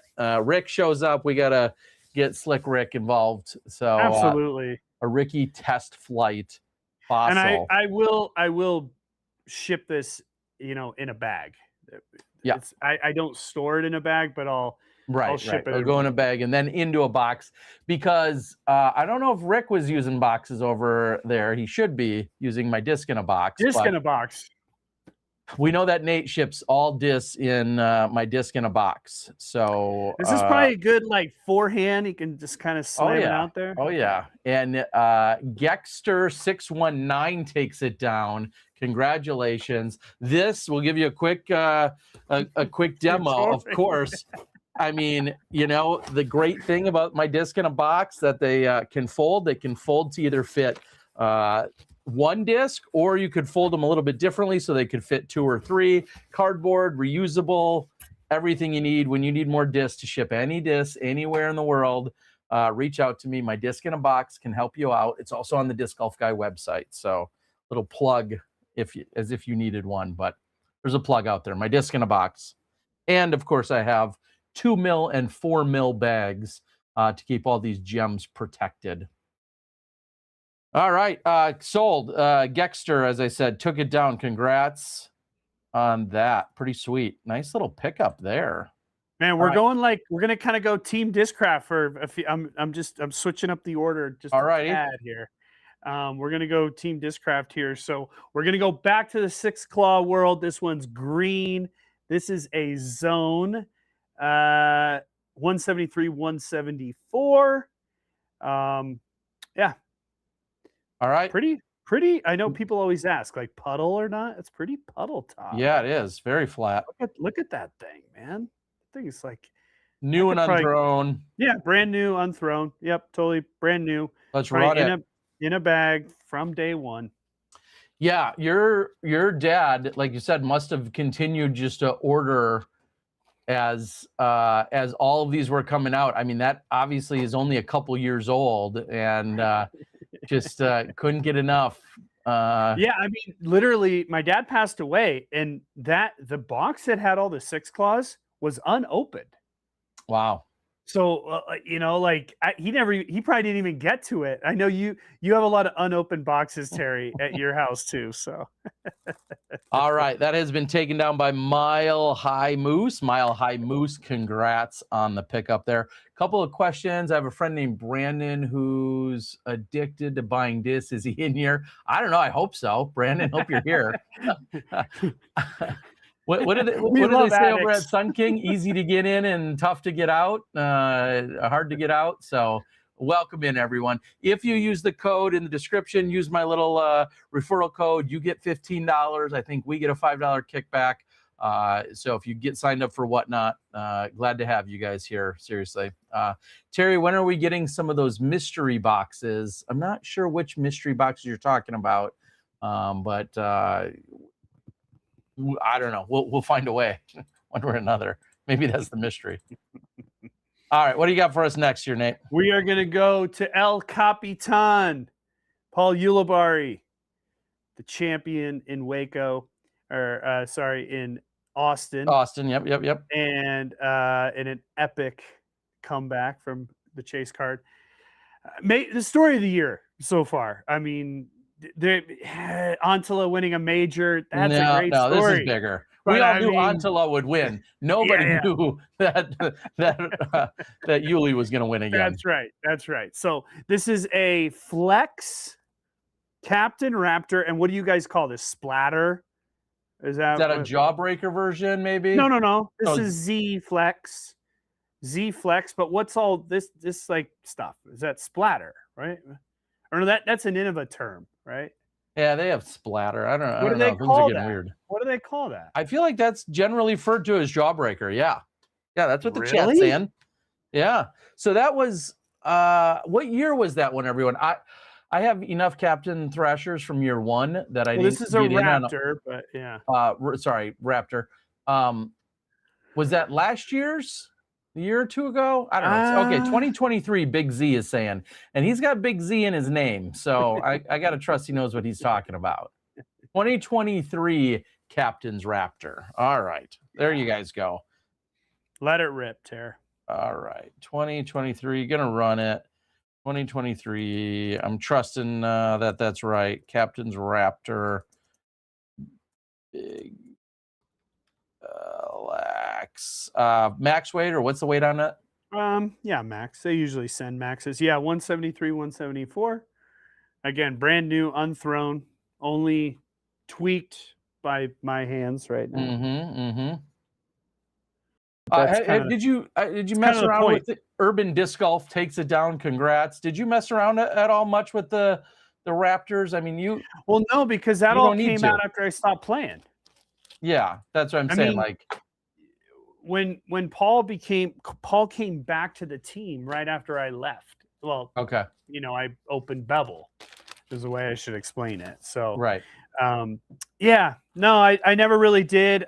It's kind of a Firebird-esque thing, right? It's right. Like I just didn't know if you ever really messed with them. No, I didn't figure you would really need to. Maybe I should have, but the thing about it is, when you're playing on tour, you're playing at sea level or below, below elevation.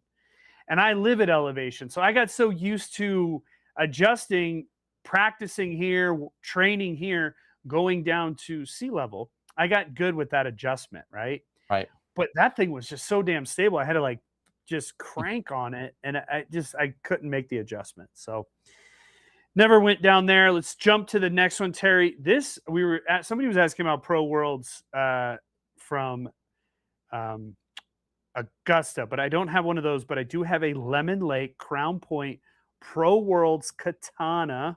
Mm-hmm. Mm-hmm. 171.8 grams, red.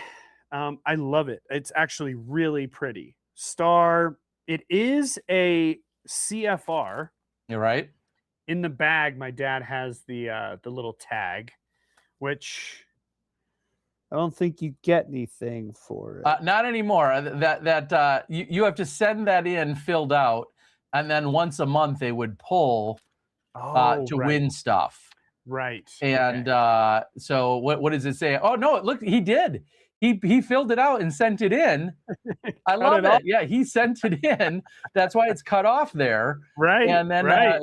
and then that made him eligible to win something. So he completed it as he should. That's awesome. Absolutely. 171 grams, you said? Yeah, one scaled. My dad scaled at 171.8. Right, love it. Very, very popular run, those early runs of katanas. I'm gonna run it right now. Star Katana. Pro Worlds, that was one of the big fundraisers that year for the Pro Worlds over there in Lemon Lake. Yep, absolutely. I liked the logo. It was kind of like this rocket ship lemon, sort of Yep.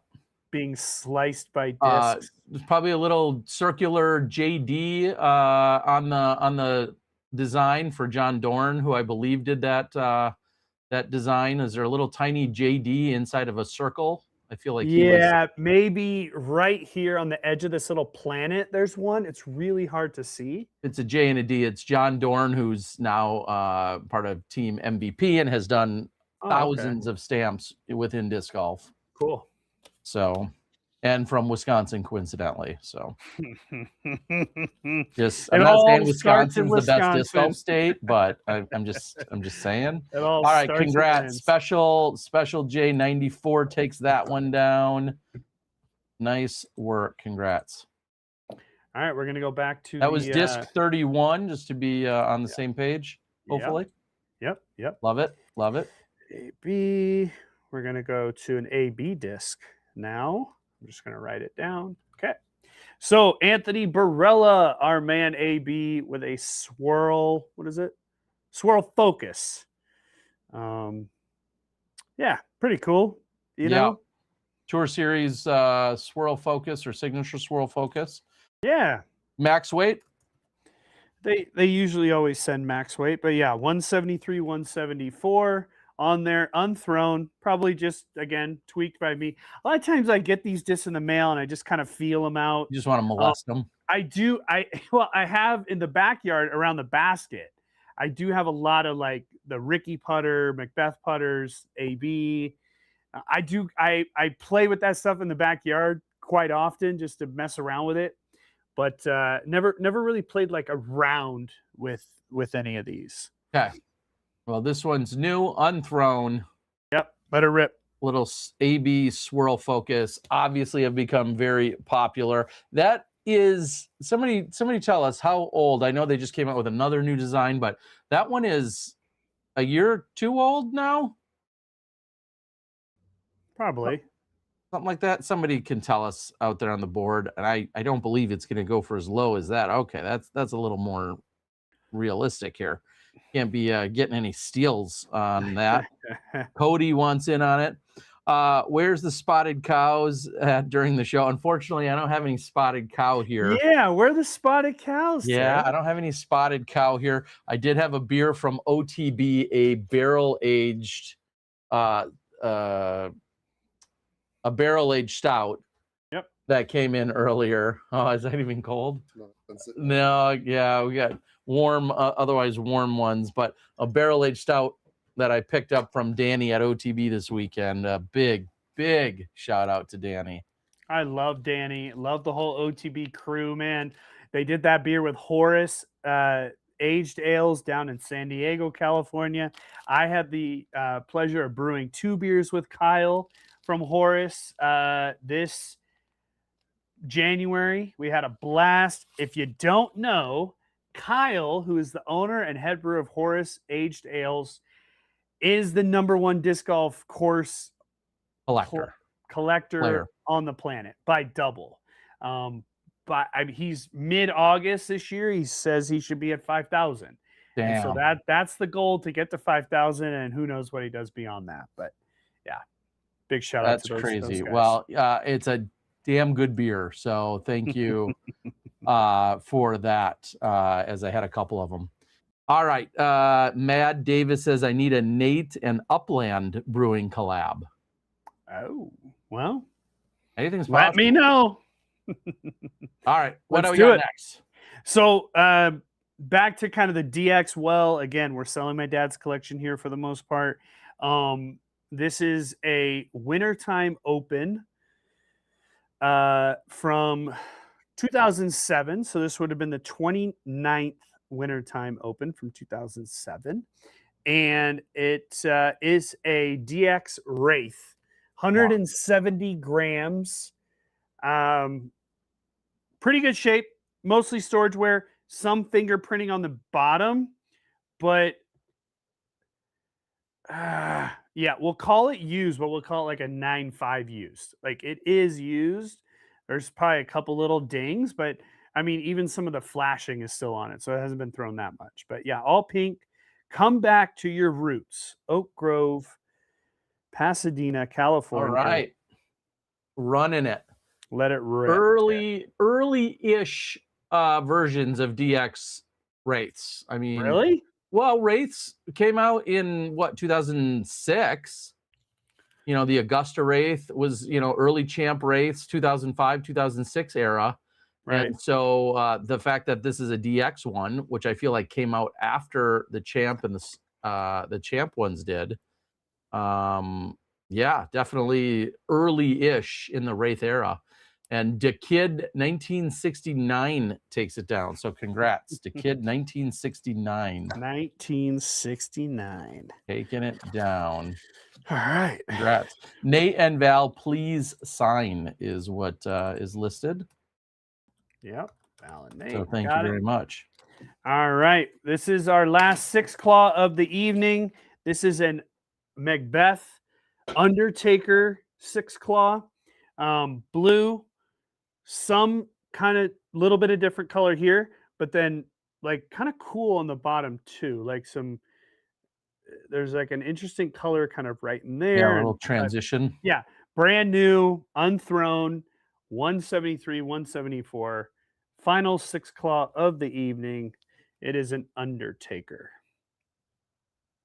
All right, I am hit and run on it. There we go. Run it. Hitting run on it. There you go. All right, let's read some of the comments. I hope you all enjoy our beautiful Portland courses next week. Stony Disc says, yes, thank you. I mean, Portland's such an iconic place for disc golf, and of course, gearing up for the World Championships. We'll see out there next year. Super excited to see. Someone says, did the blue test flight run already? If you're talking about the blue test flight, Ricky Fossil, that did run. And then we already gave away a test flight disc, which is crazy.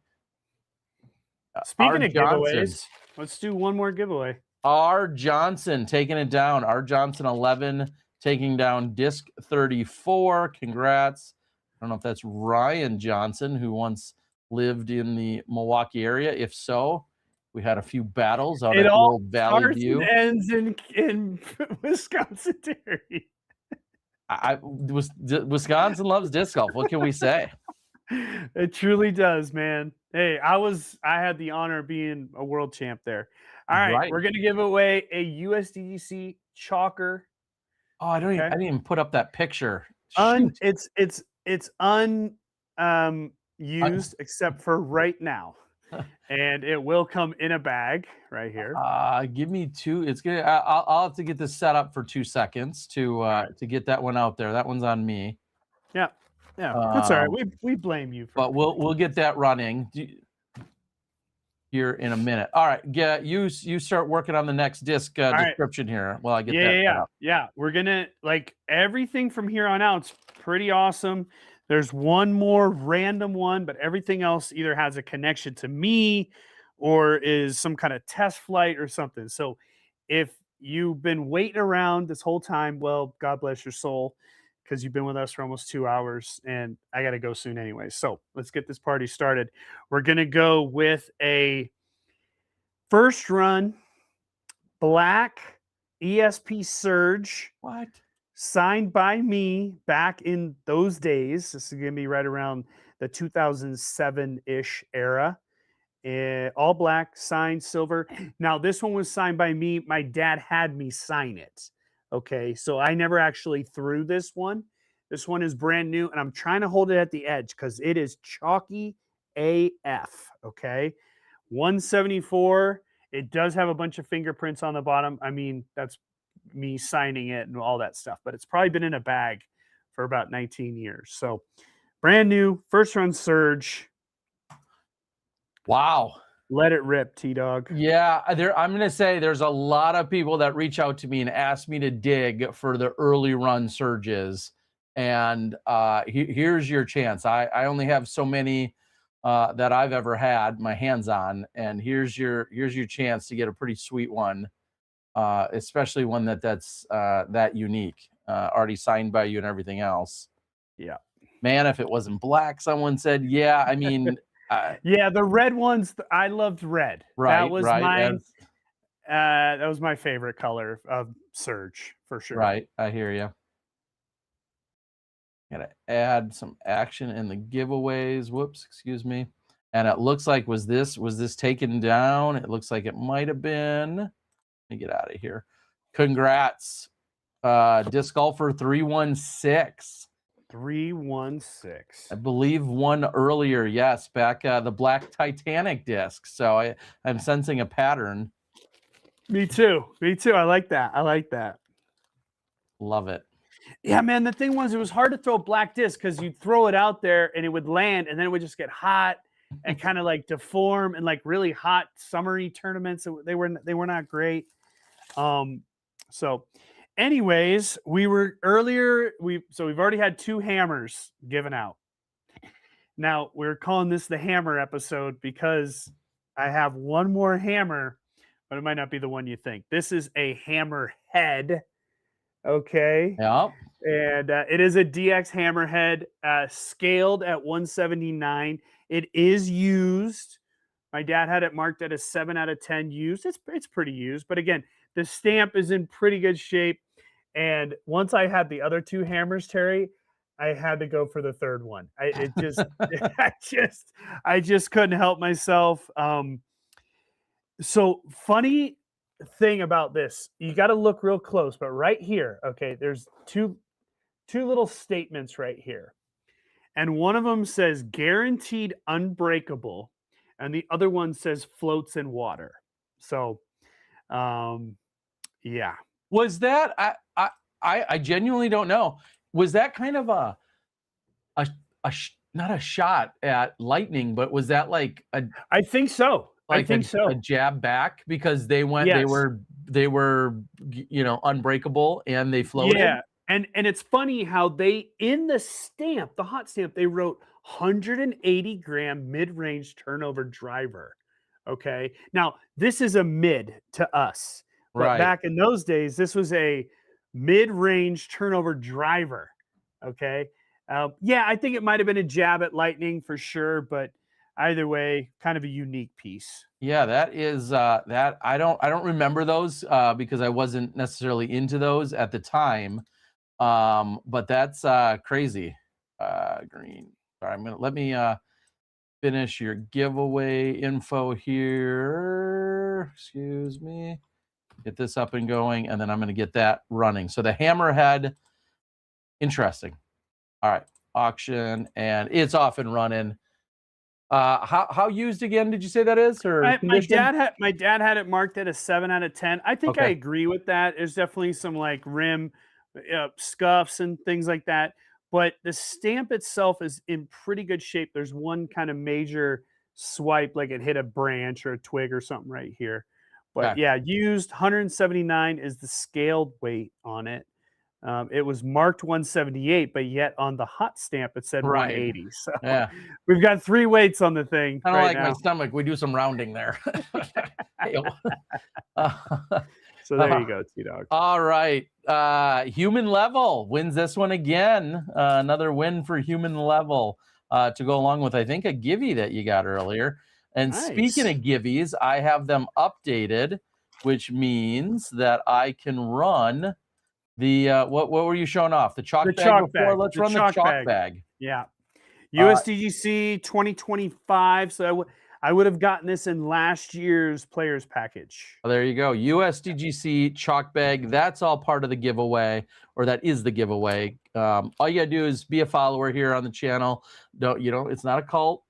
It's there's nothing else we're pushing on you other than some silly stories and some terrible dad jokes. But Nate, any beer collabs for Northwest Open this year is being asked. Are you doing anything with the Northwest Disc Golf Championship? We don't have a collab for this year. Now, next year at Worlds, we're planning on a collaboration with Von Ebert, which is the brewery that is on site at Glendevere. But we will have, in fact, tomorrow morning, we'll be canning up 50 cases of Disclandia, which is a summer IPA that I will then travel with next Wednesday, so a week from today, over there. So we'll have Disclandia over there. It's going to be a great time out at Glendevere for the final 2 days. And then, next year we'll have a true collab out there for that one. Yeah. I'm sorry, what all are you going to have available next weekend? Disclandia summer IPA. Okay. And Saturday night, I'm doing a Beers with the Brewer type event where you can, through the Disc Golf Pro Tour, you get a ticket for it. It includes food, 6 beers, a pairing with me. I'll be giving all 6 beers out, talking about each beer and hanging out. So it should be a good time. That'll be Saturday night after the final putt there at Glendevere Golf Club. Yeah, should be a good time. So first run, I don't know. I found this and I kind of brought it because I just wanted to get a little bit more info on a Venom. Dang. A first run Venom. Like, what's the deal with the Venom, Ter? Well, just the fact that the disc came out, I don't even know, 10, 12, 15 years ago, whenever it was, it came out. I felt like it just missed the mark in terms of what Discraft wanted it to do. We pretty much only saw it in like the D plastic. And I remember it being like kind of crazy overstable, but super fast. It was not popular to the point where I feel like they discontinued it entirely or took the mold out of production. And then next thing you know, AB comes back with more speed than 99% of other throwers, and it's right up his alley. And so they just reintroduced it a few years ago, and now here we have these Venoms, and that is crazy because that's a first run ESP Venom at 170 to 172 is the sticker on it, brand new, never thrown. Yeah, I don't know, I have a few of these, so my dad must have picked those up when they first came out. First run Venom. It's just absolutely insane. I'm gonna run it, which is crazy. Yeah, very popular, and AB has definitely leaned into them quite a bit throughout the years. Obviously now working with some of his other drivers, but like a Venom is nothing like his Cicada or Cigar or anything like that. So yeah, some of those are reserved for only people with certain skills that aren't named Terry for sure. But yeah, you need that arm speed, right? You need that AB.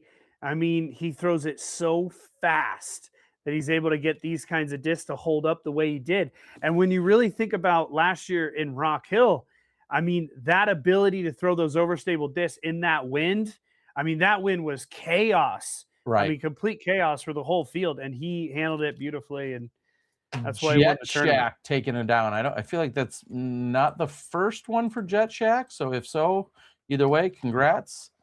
I feel like Jet Shack maybe took something down earlier, but either way, thanks Jet Shack for jumping on it for the first run ESP Venom. Good deal. So we're to that special boss that I was talking about, and it is a 2008 boss from the United States Disc Golf Championship from 2008. It's a boss USDGC. Now that's the year that I won. Mm-hmm. And this was only given out, to my knowledge. Now, I could be wrong, but when you become the champion at the USDGC, you get a lot of perks. But one job you have is to sit in the clubhouse and sign discs for everybody who wanted a disc signed. They paid a ticket for it or whatever. They got a special disc. This was from that line, and this was the one that they gave me. And I eventually gifted that to my dad, and now it's coming back around, and that'll be gifted off to one of you guys. So, yeah. So, anyways, 2008, the 10th annual USDGC, and that would have been signed just about an hour after the tournament was over there on Sunday night up in the clubhouse. Wow.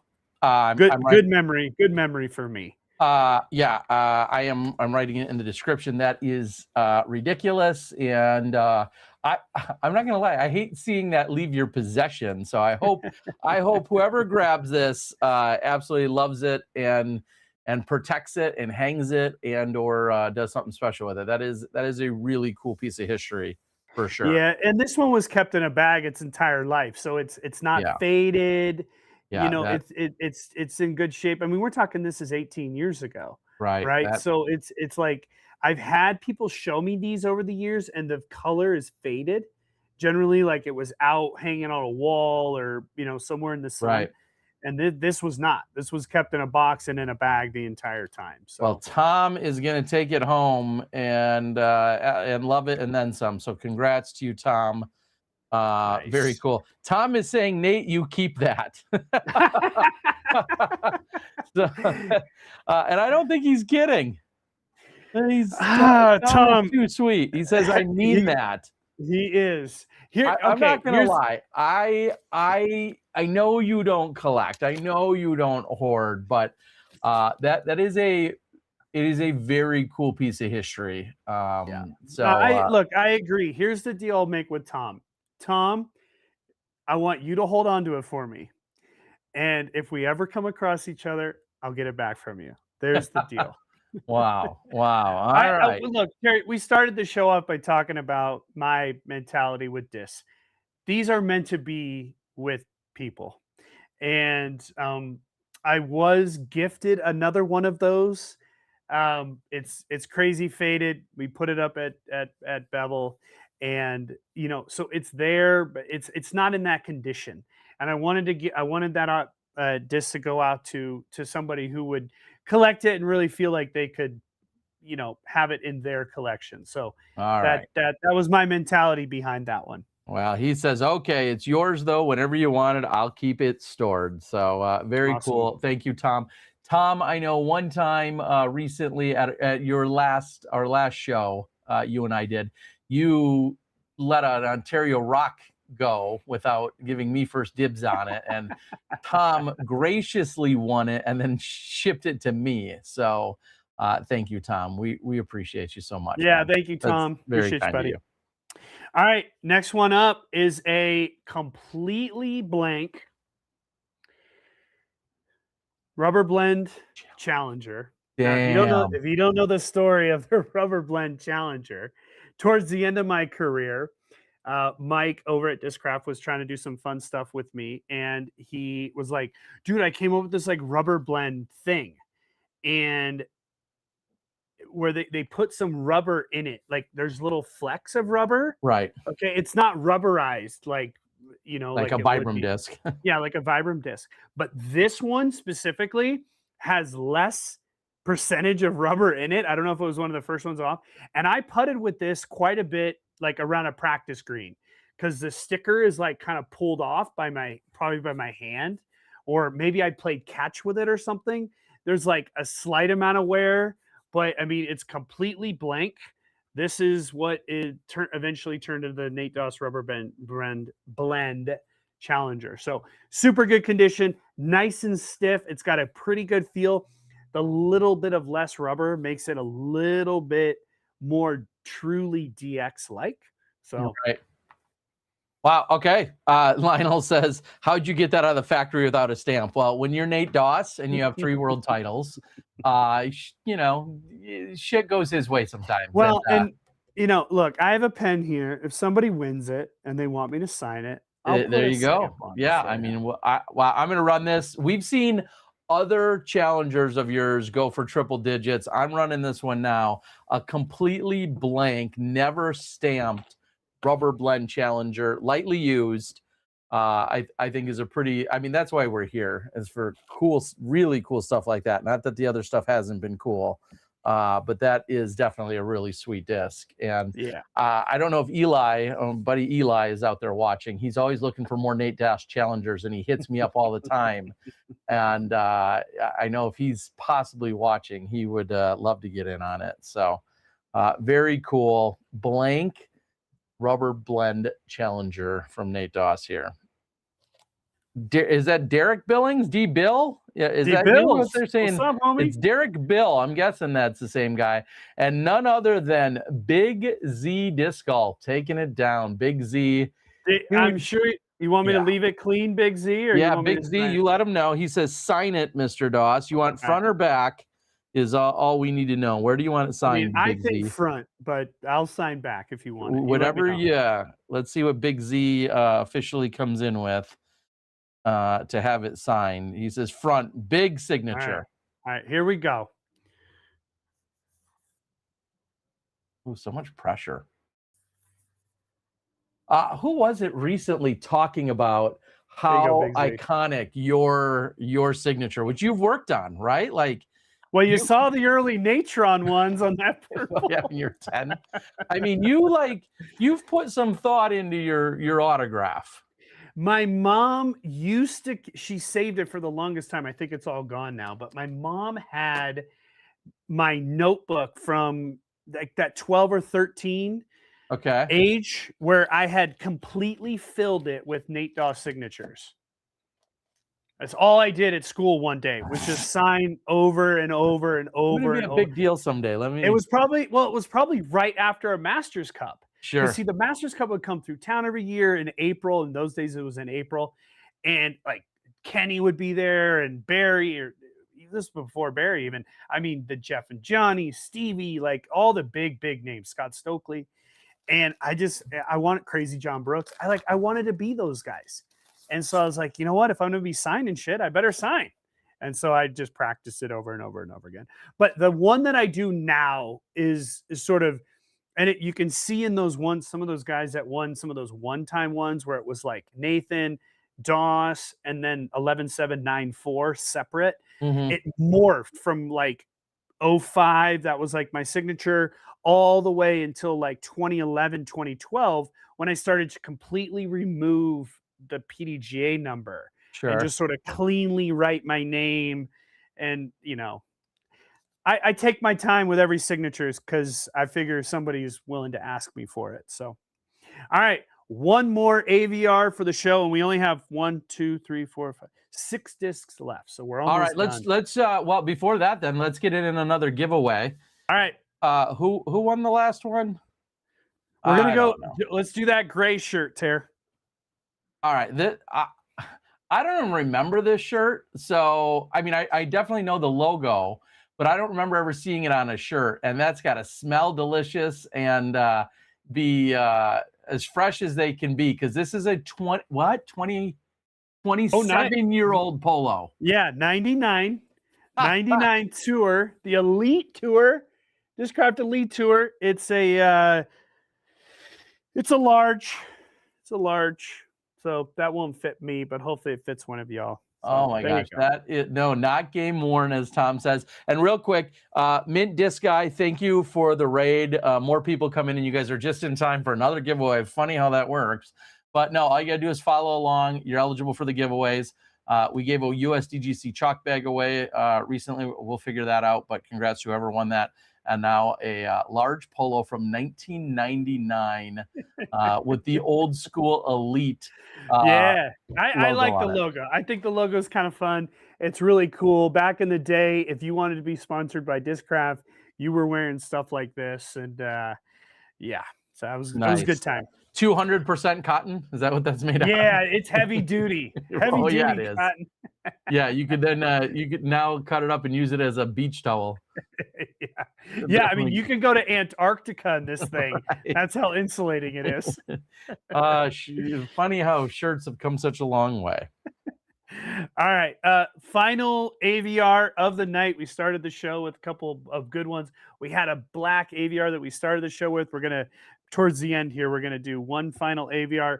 It is another all black NorCal Series AVR. Now, the other one we had was a Hot Shot. This probably was still a Hot Shot disc, but it wasn't written on.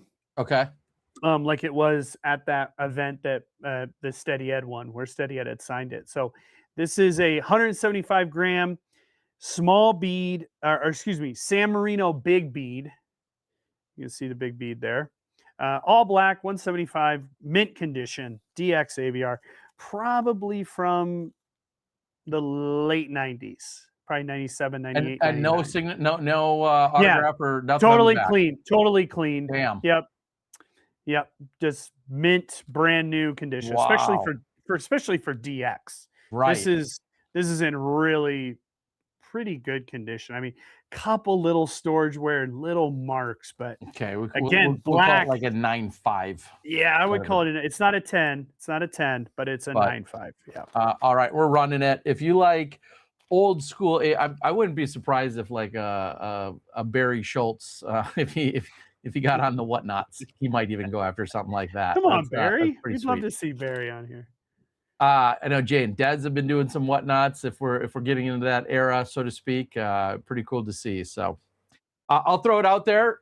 If anyone wants to do WhatNots, as Tom wins this one, congrats, Tom. Nice, if Tom. anyone wants to do WhatNots and they want help and have see any value in me helping and you running on my channel and we doing something similar to what Nate and I are, I'm happy to help coordinate something of that nature.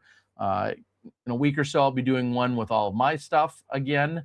And then, a few weeks after that, we'll get Nate back on for more of Nate's collection. But if there's other people that want to run WhatNots and have me assist in this capacity, we've got a setup for it. We can make it happen.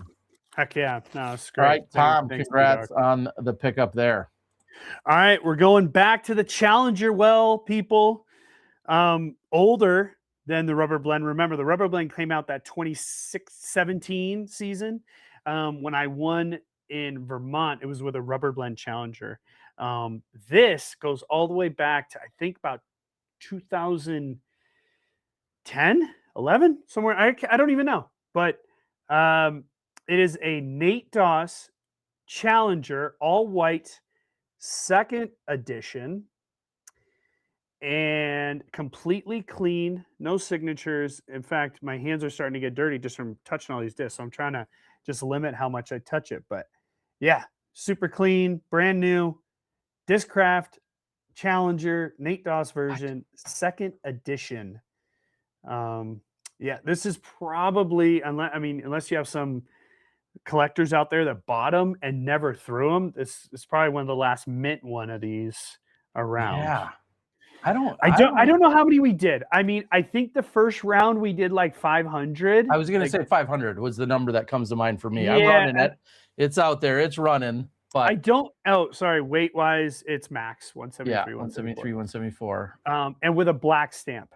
And so with the first runs, we did 500, and it was like 500 greens or 100 green stamp, black stamp, blue stamp. Right. I remember that. Like all the stamps. And then the second edition, we may have done less on the second edition. I'm not sure. I can't quite remember.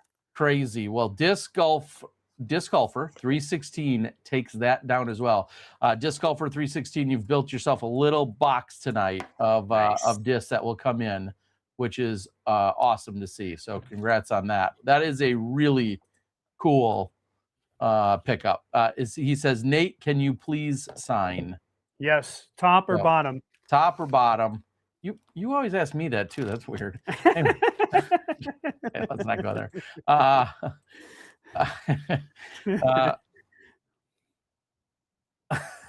Top.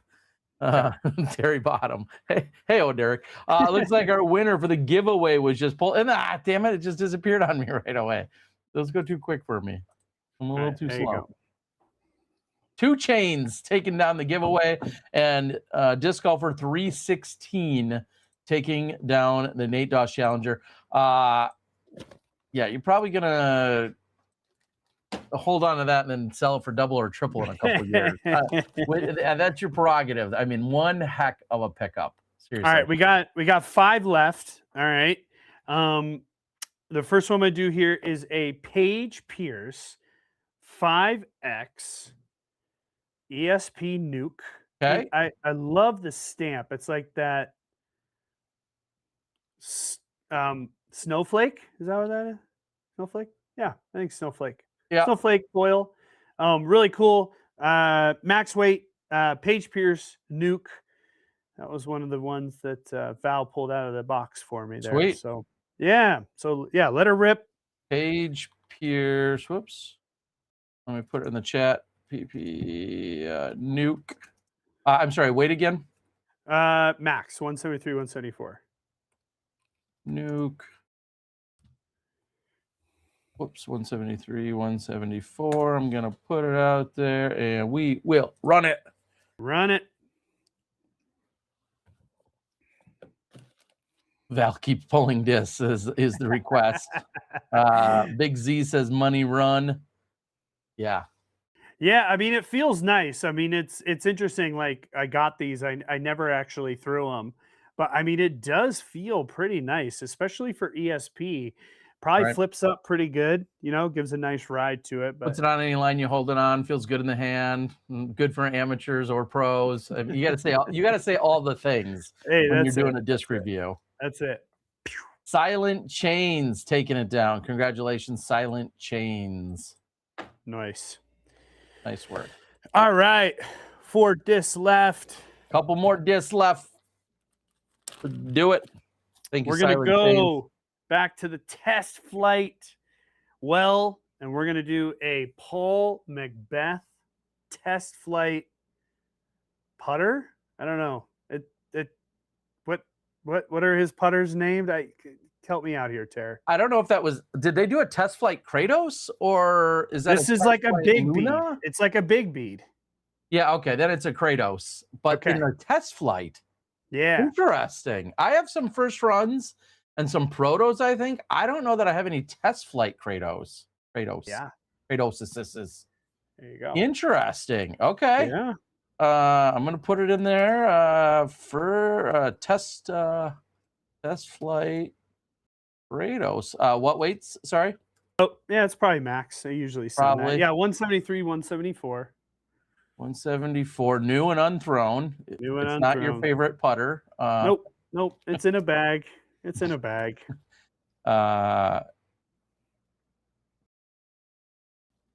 Wow. Let me Kratos, as they say on the board. Okay, let me run it. Holy cow. I'm curious as to the value of those as well, especially with the swirl like that. Yeah, big bead. It's like a big bead AVR. Is that what they called the Kratos? I mean, I think it was just the big bead Luna, really. Big bead Luna. You know, the Luna and then just put a bead on it is pretty much what I think was the back. Was the idea. Yeah, the idea. All right, Big Z Disc Golf getting a nice test flight. There you go. Congrats. Nice. Big Z, all about some of those cooler Discraft discs that unique, I think is the good word I'm looking for. All right, Big Z. Well, we'll test you on this one. I got another test flight. Don't know what it is. You're the best salesman, Nate. I got this frisbee. It's really cool. You don't know what it does. Don't know what it is. That's fair. But here it is. It's test flight. It is a wider rim. It's a much wider rim disc than that other one that we had in the giveaway. Do you have that Venom handy? I bet you that was the test flight of the Venoms, if I had to guess. Like of the you had that ESP Venom before? Yeah, where did that go? That was the first run. Yes, I know which one you're talking about. I just don't know where it was. It was disc 37. Yeah. Oh, there it The is. Jet Shack one. We're really getting on top of this. Yeah. Any chance it's the? That's my guess. Pretty similar. I can't say for sure. And there's nothing on the inner rim, so I don't know. But it is wide rimmed. It could be a Venom. It could be the remake of the Venom, I guess. That's Flight something. Yep. Test I flight. mean, it looks something. beautiful. Yeah, it's really cool. Max weight. Got that purple on the outside, so that blue swirly stuff on the inside. I'm gonna write likely a Venom. I feel like that's what it is. Big Z says 90% chance that it's a Venom, and I tend to agree with that one in this case. I think that was probably what it was. But we're running it, and you can find out and sell it for twice as much when you get your hands on it at home. But likely a Venom. That would be my guess. All right. Tom says, "Where's Eagle when you need him?" I know Tom, Eagle McMahon. Him and his magic touch. I don't know. Oh, does he have like good memory with like holding a disc He's or really something? good at, yeah. And now Yeah. that there's so many thousands of company or molds via all the companies, like it's insane to still actually know one from another. But Dame Dalla Disc Golf takes it down. Congrats. And I'll bag that one up, and we'll get going. All right, 2 left. Terry. Now we got one more giveaway. Let's just run it. Sure. It's another shirt. You said sure. It's a shirt. Now this is from the. Can you see it? 2010, yeah. 2010 Aussie Open, Aussie Disc Golf Championship. Really cool. It's got some Aboriginal stuff on the back. Now this was a shirt made by Chainwear, so this is a 2L size, but yeah, it's probably like a 2X. I don't know. They just like Kwan's company. That was Kwan from Taipei. Yep. I think was Chainwear. It was weird sizing, but it's pretty close to a 2X, so it's a 2L. So yeah, let her rip. Give it away. All right, we're giving it away. If you don't want the shirt for any reason, it doesn't fit you, you don't like the color, you don't think you'll wear it or have anything else to do with it, you don't have to enter the giveaway. Of course, you're welcome to. Nate is shipping this out to you for free. We're eating the shipping, which is only getting more expensive every day, as you guys probably already know. It's getting kind of wild out there. So it is out there and available. All you got to do is follow the channel, and you're eligible. So I hope you guys can get in on it. All right, just 1 or 2 products left to go. What size is the shirt? Zach says. I think it's a 2L. So it's pretty close to what would be a 2X. Why don't you go to L? Wait, doesn't make sense. All right. All right. We're gonna do second to last disc is game used. This is a game used Memorial Championship 2010 ESP Nuke. Dang. Okay. Signed already, because that's just what I would do when I would play with them in tournaments and stuff. I mean, it is truly game used. This one was in my bag for at least a year. I may have still been throwing this even in 2011 at Worlds, but I mostly didn't throw nukes at that Worlds in California. I did a little bit out at Ryan Ranch, but for the most part, I was throwing forces and like slower discs. But yeah, so these were cool, man. They came out with these this stamp at the Memorial. Were these ones first run? No. That was just a cool stamp that they had come out with. What rough condition scale, and then weight? Probably 173. Weight's completely gone. So but it was a game use, so likely max. Yeah. And then as far as wear is concerned, I mean, pretty well worn. No major chunks taken out of it, which is not a surprise considering it's like a high speed. So I probably wasn't throwing it in the woods a whole lot, but I mean, it's worked. It's worked. You can see it. You can see it on the rim there. So yeah, kind of fun. All right. Game used, pretty sweet piece of history here. But man, these ones had a nice pop top to them, and these get up and go pretty darn good. Derek Billing said 2011. I still have nightmares.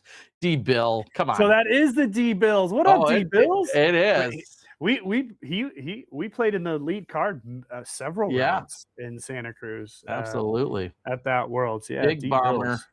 Big Z wants it. Is Big Z going to take it home? Big Z does take it home. Congratulations, Big Z. Another sweet piece of disc golf history coming from one Nate Doss here. So very cool. Congratulations on that. Yeah, buddy. Love it. All right. Are y'all ready for the last one? Y'all ready for this? Y'all ready for this? All right. Anyway, this is pretty cool. I think it is a Z-Buzz. It's a Nate Doss Z-Buzz, but hand stamped by me at the factory right around Christmas time. I was out visiting in Ohio with Val, and we took a trip up to Michigan, to Detroit, Ann Arbor area. We hung out in the factory, and I stamped it. And it was like one of the first ones I did. And I was just playing with kind of turning it in the machine. So completely one of a kind, never been used. Maybe a couple of times. Maybe I did throw this in the field. And I'm pretty sure it's a Buzz. Is it a Buzz OS? Yeah, it is. It is. Hey, I got some Eagle McMahon skills. It didn't quite feel like a regular Buzz. It's a Buzz OS, actually. Huh. Would you probably, like, in all fairness, a Buzz OS was probably not something that you particularly leaned into? No. It's funny that you asked that question. I mostly learned to throw the Predator, even for like mid-range shots that were overstable. Yeah. It was just more consistent out of my hand. I did throw the drone. I had a D drone that I threw for several years that was overstable, but I never got into the zone. That was a disc that I never really threw much until these last couple of years going out to Rock Hill. I did bring a zone with me, and I threw it a couple of times. So this was kind of precursor to the zone. And so this wasn't a Nate Doss Buzz. This was actually just probably a Buzz OS that I grabbed just to practice with. Hand stamped. I'm running it. Yeah, and you can see rookie skills. I mean, yeah. I mean, you gotta get the stamp for just right. This is like an overstamp, like right. I mean, like you said though, legitimately one of a kind, super unique. Nate Doss F-ups included for free there. I mean, there is a skill to stamping. I've done it myself. Oh, God, like there's such a special skill to it. Dude, any double stamp you see is done by hand. I mean, they have to put tape on it, and it's got to be perfect, and it's not easy. Love it. All right. Sign please is what someone says. Let's Silent Chains DG says sign it please, and they are the winner. Awesome. Let's do it. Very cool. And Silent Chains, I believe you won some other stuff. So congrats on that. And I think our givey happened. Yeah, the final givey. It's the final givey. Who won that? Oh, Charge 76777 is our givey winner. So congrats to them on taking it down. Heck yeah. Oh, that was fun, T-Dog. We did 46 discs plus another 5 giveaways. I think some fun stuff in there. We got rated by Ricky and all his and Mint Disc Guy. So thank you. Yep. Thank you to both of you for the raids. We appreciate it. Carolina Chain Bangers in here. Is Nate going to be at USDGC this year? Only time will tell. Time will tell. I do plan on it. I want a little bit of vengeance. I did miss the cut last year. That was not Terry, or if he's above me or below. That wasn't Terry's fault, although he was caddying for me. Nobody questioned that. Nobody was wondered. My fault. I putted like absolute dog doo-doo. But yeah, I want to go back. There's a couple of timing things that I just have to work out. as far as commentary and other things happening. So, but if I can be there, I'll be there. Awesome. It was Terry's fault a little bit, maybe. No, No, Mike. not even, No. not even a little. I wish I could blame him. It would have been so much easier just to blame him, but nope, it was all on me. I couldn't. The putts that you have to make in Rock Hill specifically, right? Towards OB to get yourself out of shit. You got to make a 40-footer here and there. I didn't make any extra putts. And I mean, it was windy, but it's not an excuse. Right. You know, the wind, yeah, you're going to throw OB a little bit, but you have to save yourself on the green. And I didn't do that. There was not one moment where I was like, oh, hell yeah, I'm putting well. Even in that final round, Terry, I think we played 12, we got to 13, and I think I got into the circle on every single hole all the way to 18 and made one of those putts, right? I mean, that's 6 holes. I made one putt from inside the circle and birdied one of them and parred the other 5. So Right. it was already too late. I wasn't going to make the cut anyways, even with 6 birdies in a row. So anyways, there's the story. I'm sticking to it. Yeah, good time nonetheless. It was a great time. Great. It was a great time, and it's always an awesome opportunity to be there. Clutch says, great show, Terry and Nate and Val. Have a great night. Thank you, Clutch, for joining us. It looks like there's a bunch of people joining us now as we're just about, unfortunately, they're going to close things down. You guys missed out. We've been on 2.5 hours, did 51 items for sale, another 5 things during the giveaways. It'll probably be a couple weeks. We can get Nate back on. We'll have more stuff of Nate's to continue through his collection. Probably in the next week or so, I'm going to dip into some of my stuff.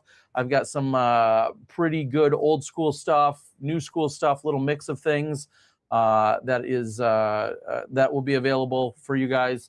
And as someone asked earlier too, just a few minutes ago, yeah, once we can catch up with Avery Jenkins, I might get Avery to join in on the show. That's the show. That's the show I want to see. Yeah, I want to see an Avery show where Nate's sitting, and we go through some of the goodies that Avery will. We have to. He might be. He might have to be subdued. Somebody might have to put a straitjacket on him so we can actually pry some of these discs out of his hands. But you know that when Avery joins this show, he's going to bring some insane fire. So we're looking forward to when we're going to make that happen. Yeah, he doesn't. He doesn't have DX birdies. That's true. Birdies. He does not. That's all so. me, baby. One last time, big thanks to Dave over at the Dyers Guild. If you guys need any dyeing supplies or any other help within the disc dyeing community and or tools, resources, extra things, helping with your media, whatever, Dave can certainly help you out. Make sure you check out the Dyers Guild. The link is in the description on the YouTube channel, or just reach out to me directly. All of these discs will ship straight out of Nate's place out in Oregon. He'll get them all packed up in the next day or so, and you'll see the tracking and everything else go through. It'll all happen on Nate's end. Yeah, that's a tomorrow night project. A lot of times I like to do it right away, but I got to be up at 4 o'clock in the morning.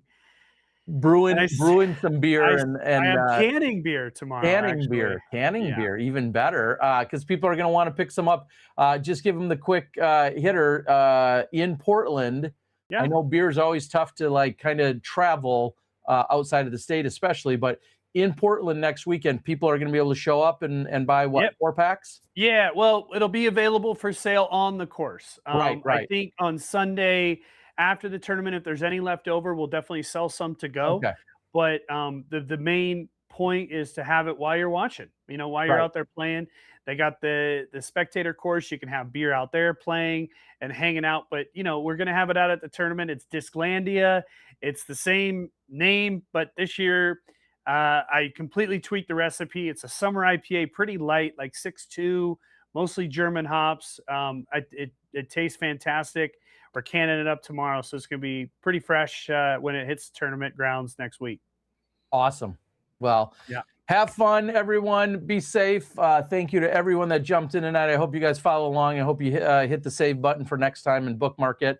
And hopefully some of you were brand new buyers here and getting a little bit of that bonus kickback for doing so. Nate, thanks for the stories. Thanks for the history. Buddy. Thanks for opening up your garage end collection, along with the stories that accompany all these incredible discs. So thanks for all of that as well. We all appreciate it. Hey, thank you, T-Dog. I had a blast. I look forward to the next time, but I'm going to convince Avery to do this too, because I think that would be a good time. Looking forward to all of it. All right. Love to you and Val and Luca. Have a good night. And make sure you guys stop by Nate and Val next week when you're out there in Portland. Have fun with it. Who we raiding? Pick somebody to raid. Oh, yeah. We got to raid. How do we do? Good call. Send somebody off to a raid. The question is, where do we raid? I don't know who's all working. Somebody give me some details as to. It's always funny because I don't know of how to go look. When you end the stream, maybe you select it or something. No, I mean I know how to do it. Oh, I just don't know who to do it. Right. So Timbo, is it Slice? Timbo Slice is. I wish I made it easier to know like who to go raid. Right. We got to raid somebody. Somebody in the chat help us out. No, here we can. If you click on the disc. Oh, there you go. Well, there's people out there. TJ looks like TJ's doing some Brixton stuff. Disc dealers. Let's head on over to the Brixton peeps doing some flagship breaks and more. So how about that? I love it. Hold on, let me type it in and see if I can figure this out. 54628. All right, have fun. Thank you guys. Appreciate you all. Take care. Good night. Thanks, T-Dog. I'm the disc golf guy. He's 3-time world champ, Nate Doss. We'll see you next time. Yeah. Late. Dave, press the button. It's getting awkward. You have to press. I don't know what to do. All right, I gotta run.